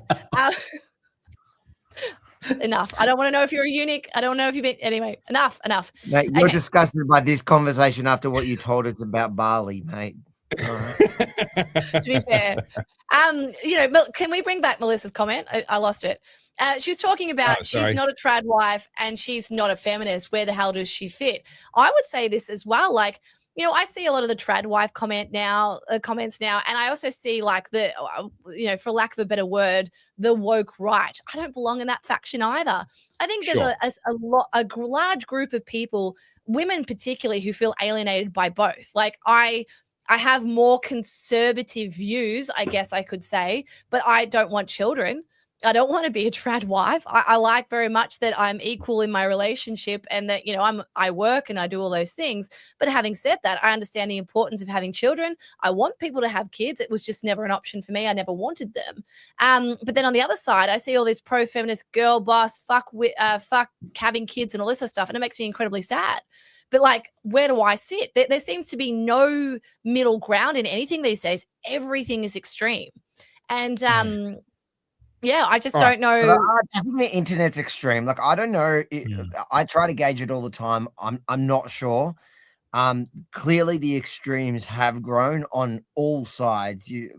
Or they've become more brazen and more out there, and maybe since the internet's a bit freer, so we're just hearing from them more, or they're recruiting more. I feel like they are recruiting more. However, there is like, it's the thing of going outside and touching grass and talking to regular people on 100%. The street. I don't get that. There definitely is, like, as being me, like, there is three large groups, growing groups, I would argue, that don't particularly like me just for what I happen to be. You got your far left, your far right, the group that you were just talking about, and then your really big chunk of the Islamic community, or the probably a big chunk of it, whatever. But especially the left and the right, online, and actually the Islamic community, online, they're very powerful at the moment. So like, as soon as you write something, the comments are just, it feels like bots sometimes, but I don't even know if it is bots. I think there are a lot of them, and now they are free to just spew whatever they think. Some people have been recruited, but I don't know if in the real world it's as hectic as that. And I think if you look at American politics, you get to see it. And I think, I think even the elections here kind of prove that in reality, like the rise of One Nation, the rise of Pauline Hanson, in the face of, if you remember a couple of years ago, there was, just after October 7, there was a controversy within the One Nation Party when Pauline was wearing the flag, the Israeli flag, into Parliament. There was a massive backlash within One Nation itself, the loudest people in the party, and people were talking about it like this was the end of the party. And what happened since then? Like, they were literally talking about this is going to destroy the party. And I wasn't sure. I was sitting back because I'm often on the receiving end of all that hate, that sometimes it feels a lot bigger than it is. And online, it's certainly bigger. But in reality, what I watched happen with One Nation following to that was they've blown up in the polls. They've surged everywhere. And not only in the polls, because on the polls after COVID, I think they did surge a bit, but didn't translate. Now we're seeing it actually translate to voting, which to me tells me that it's a lot more noise than it is real. I walk down the street every day and I meet your average Aussie, and they're walking up and they're not talking to me like anonymous people are online in my comment section. Then am I saying that it doesn't happen? Am I saying that that I haven't been attacked more since the last couple of years when people suddenly are all experts on the war in the Middle East, or the wars in the Middle East, or on Israel, or on Jews, or whatever? It is. I am seeing it more in reality, but it is not as magnified as it is online. And you see that also in some of the primaries in America. You see it. You got, some of the loudest, craziest voices online that run and look like they, if you're going to compare the likes between them and their opponents, like the ones that say the most outrageous, crazy shit, they're not getting in. And it's the actual more sensible candidates that seem to be winning. Can I jump in? Because I involuntarily did an experiment that very much corroborated what you're saying. Maybe they are expanding, but they are nothing like as big as they make themselves appear online. So you remember when the the round of rallies that the NSN were directly trying to, they were kind of right in there trying to help organize, right? All right, so I've never burnt a bridge. In 17 years of public commentary, I've never burnt a bridge until that time. I decided to keep my mouth shut about those protests because I thought, you know what, even if the NSN are trying to, not even infiltrate, if they're actually behind organizing them, which I already knew they were, if they just get swamped by a huge number of people, then it's just not going to matter. It's not going to be relevant. So I'm not going to speak out against these rallies. Then they used my face and a video clip of me with my face and my voice speaking at an anti-lockdown rally as part of their promo material. And I'm like, well, and that got sent to me by my niece up in Queensland. It had been fed to her via her feed. I'm like, sorry, I have to go nuclear now. So this is the one and only bridge that I've ever just gone and gleefully burned. And I fucking burned that thing down. I absolutely destroyed and ended any possible association with those people on purpose, and gleefully so. Now, what happened, of course, was then we had the Noticer News and all the kind of the fashion newspapers and all the fashion influencers coming out at me. And it was fun. That was, playing whack-a-mole in the comments. It was great. Then they did a cancel TOFA campaign. And they were really super serious about it. They're like, okay, we're all ditching all of TOFA's social media accounts. And that was great because it gave me a metric. I now had a metric with which to measure their influence. They told everybody to, if they were seen following my accounts, this and that, then they were not true to the cause and blah, blah, blah. I don't know, they carried on. Grand total, if you add it up across all of my... one thing I agree with them on. I think it's important to say. I took their advice. I actually took their advice. Good on you, Roshan. Me too. Wow. It was the brown people that made the white fash seem like they had power. So it was the grand total, the additional unfollows off all of my social media accounts combined over the 3 days that they ran that campaign, less than 200 people. Combined across all. So real people, 150, maybe only 100 actual human beings that were in all of the noise and fury in the Noticer, across all their social media. Look at Nick Fuentes, who is one of the biggest, he's one of the largest kind of neo-Nazi influencers, whatever you want to call them. I don't know. They hate when you call them what they are. So I don't know what to call them. Whatever you want to call them. He campaigned in the lead up to the election with Donald Trump in the last election. He campaigned against Trump, starting like literally was organizing those groypers to go to different things to physically campaign against him, and Trump won the popular vote, and it showed how irrelevant. I know he tried to walk it back once he realized how irrelevant he was. I think that they have a bit more relevance now than they did right before that election, but I still stand by the fact that they are a lot louder online because they're also amplified by, I know people call them bots again. I don't necessarily think it's bots. And I think this is what Elon Musk at the moment is trying to overcome.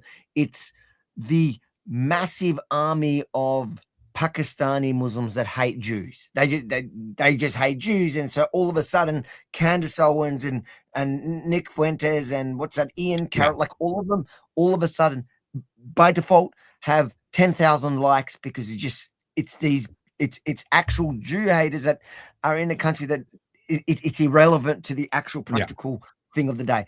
And it's like, the war in Iran right now. These guys are all campaigning, Tucker Carlson, Candace Owens, Megyn Kelly. These are some of the biggest names that were part of the conservative thing. And that were part of so-called MAGA, they're campaigning their hardest against it and against almost Trump without saying Trump. But then when you look at polling within MAGA right now, at this point, they're still supporting him in his war. So it's actually, again, more proof. Now, I'm not going to be delusional about it. It could change. And I do see a trajectory in which the world is not going to a good place. And I don't know what the answer is. I think it's just normal people getting together and actually and people the commentators, influencers, whatever you want to call them, that are noticing the notices, they should look at people like Pauline Hanson and Trump in that same vein and be inspired that you can actually stand for what you know to be right and realize, it might cost you the 200 followers that Topher lost. But in the long run, I think that, because to these people, to a lot of people, your audience is important. That's your job. That's your bread and butter. So you don't want to lose them over something that you think, okay, it's not necessarily affecting me. But if you look at in the long run, I think the audience overall respect consistency, and they see integrity, and they see people that are real and that won't just be audience captured and will actually stand for what is right. And I think in the long run, that is our only saving grace. It's and for now, I'm gonna believe in society to get behind those people because they are. Yeah. Can we touch on that? You've mentioned Candace Owens. Like, have you guys seen today? I think it was yesterday. Sorry, she started going for Nick Shirley. Like, oh yeah, I just want to touch on what you were saying, Artie. I mean, like, I to be fair, there was a time where I quite liked Candace. I read her book and I thought she made some really good points. I thought some of the documentaries she did under the Daily Wire are really good. Tucker Carlson, I used to watch him. Megan Kelly, I used to watch her. I don't know what it is. Is it audience capture? Is it, you're too tunnel vision that you start to, I don't know, deprive yourself of oxygen and you get too far down the rabbit holes. But I mean, seeing someone like Nick Shirley popping up overnight, doing what he did, exposing what he did, and now Candace Owens is questioning it. You've got to ask yourself, like, what is the goal here? I mean, I try and get in the heads of these people. Tucker Carlson, I don't understand it. Megan Kelly, I don't understand it. I think they're all different. I personally, I feel like they've all got different. They might have overlapping slight reason, and I think it's like sometimes it's a few things playing in at once. I think if you look at Candace Owens, it's what do they say about the scorn of a woman? Hell have their fury like a woman scorned. Yeah, so I feel like that's how it started. She got ditched by a Jew, and so then she got Jew derangement syndrome.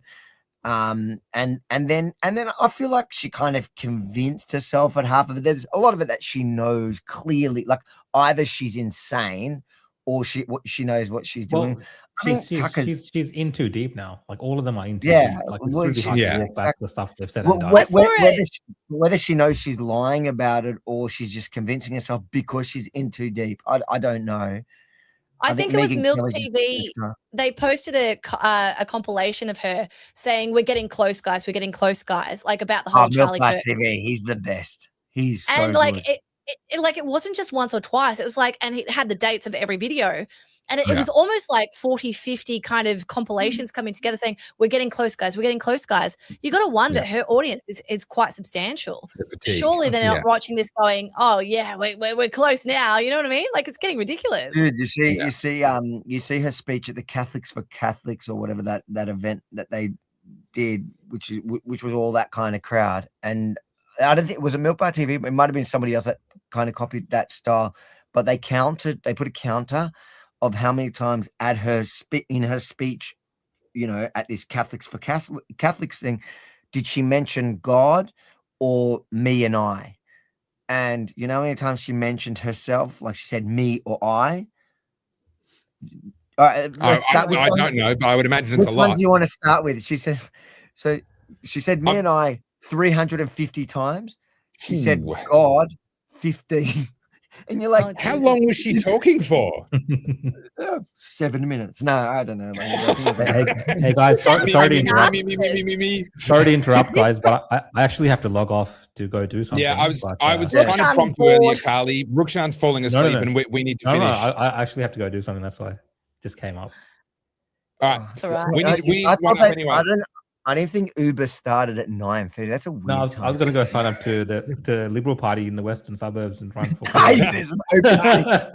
Just before we go, prediction is Moira going to run, because I'm actually hoping she just goes with One Nation. I don't know. Maybe that's just me being petty and I think the Libertarians are trying to recruit her. I love the Libertarians in Victoria, but I just think One Nation. Can I make a probably a slightly disappointing comment on that from a lot of people's perspective? We all want Moira to run. I would love to see her run for One Nation. I am a libertarian, and I love the Libertarian Party, especially in Victoria.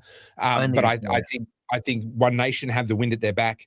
But can we just pause for a moment and remember, and I know you all remember, but can we bring to front of mind that Moira Deeming is a human being, and her husband and her kids and herself have been through absolute hell.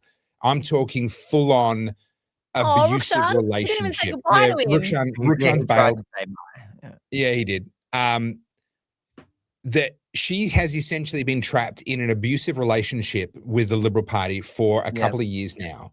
They have put her and her entire family through the absolute ringer. I would not blame her in the slightest if she just walked away from politics and decided to go and try and find a quiet life somewhere.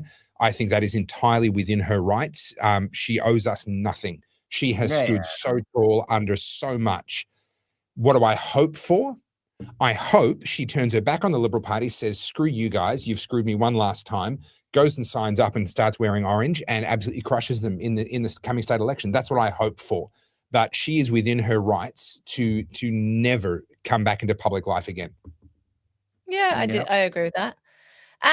Well, I think we should wrap it up, guys. But Avi, are you going to stay whilst we do our quintessential grift? Oh yeah, we got a grift. You'll get to grift too. It's all right. You'll get your turn. We all get a chance to grift. I'm going first. Carly, you first. Grift away. All right. So what I'm going to do is I'm actually going to put the screen on me. How's that? Look at that. Oh, God, I'm pretty. No, I'm joking. Guys, if you haven't heard yet, I am doing my second round of the masterclass, AI Advantage. So anyone that's interested in all the AI tech, as you guys know, this was part of my master's. We are running round 2. And what I am doing is setting up an online community. In there is a extensive library of ready-to-go prompts for all the large language learning models, all the image gens. We're going to be learning all how to use them, not just like what they are, how to actually apply them to your everyday work or your life. You can do everything you can ever imagine with the large language learning models. We're going to go through that in the masterclass. You get the ebook for free. If you want a physical copy, you have to pay for the physical copy. But if you want to do that, it is on carlsjsoda.com. It's $99. Last time it'll be $99. It will be going up after that. So jump on. We start April 9th. All right, good grifting. What was that? Avi, what's your grift? Come on, tell us how we can spend money with you. I'm usually really prepared for these. I didn't know there was a whole grifting segment. What's going on? So we've got a dedicated segment for it now. On. How do I put Avi big? I don't know what I'm doing. You move him over there, and then you do that. This is a question I've been Avi, asking it's all my on you. whole Go. life. How do I make Avi big? Yeah. Guys, go to followrv.com. You can see all my links there. Yeah. Have you got some sweet merch, Avi? Like, tell us. Have you got a book we can buy? Fuck. Ben, this is the book. Which you were meant to give me at the live show. Are you going to make me pay for it? Yeah. Actually, a good read. Did I not give you a copy? No, you bastard. No. I ran out of your live show. No, I've got a copy for you. Maybe I can give you this one. I want to read your book. I love reading people's books. Yeah, you can get my book. So you can go to followrv.com or go to rebelfromthestart.com, get the book. But make sure to give me 5 stars. Help me against these left. Topher left me like 10 1-star reviews. It's actually it's got good one. It had 1 stars on the first day. I thought I chose my secret names really well. I didn't think you'd realize that was me. Avi, how is your Grace Tane website going? It's actually well, every time she speaks up, she helps generate a lot of traffic to her. Let's do you know the story? No. Well, Avi, tell us the story. So Grace Tame just the other week when she did that little supporting the Intifada or whatever, globalize the Intifada from Gadigal to Gaza, globalize the Intifada. What's the URL? Yeah, so then I bought and then I bought her. So I bought gracetame.com because I realized she didn't have that one. She had gracetame.com. And I've got it going. So gracetame.com goes to a petition to strip her of the Australian of the Year and to charge her for incitement to violence. And it's got almost 40,000 signatures on it. So every time she speaks up, we just do an update and we fire it up again. And I just love the fact that there you go. That's gracetame.com. Guys, go in there, sign and Has she share tried the to get you to take it down or anything? No, not yet. I wonder. I don't. Sensational. There's a thing about getting your own ones back, but I'm not sure that she would qualify on this one because it's specifically about her. Well, she's But I got will no fight money it. now We'll because fight it. she's Yes, lost I all those know. speaking gigs. Although she got a new one, the of course the Victorian Writers Festival or something. That's you know, they've taken on that terrorist and her. Yes. All All right. right, we've got to wind up. I need to Thanks for having me on tonight. Avi, Don't leave. thank you. Quick grift, tofafield.com. You're going to find a full range of t-shirts, hoodies, my best-selling books. I've written 2. Avi's only written 1, so I'm twice as smart as him.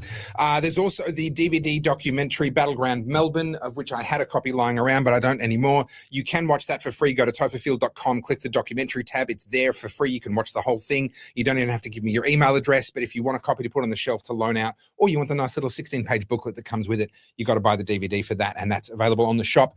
But also check out the Getting Your Head in the Game Masterclass. The first session has happened. You can watch that as a replay immediately.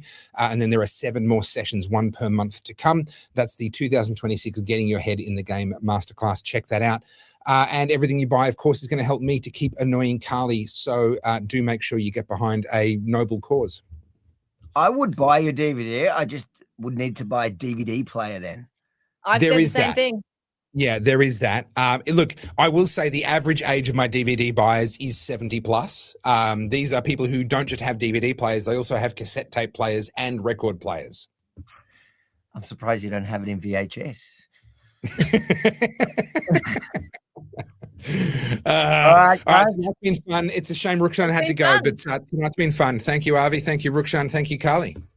Thank you for coming, Avi. Appreciate your Thank you, stand-in. guys. I'm very disappointed Topher joined us, but what can I say? Here he is. What more could you want other than my presence for 2 hours on a Monday night? All right, guys. Bye, Thank you so everybody. much. See you all Bye. next time.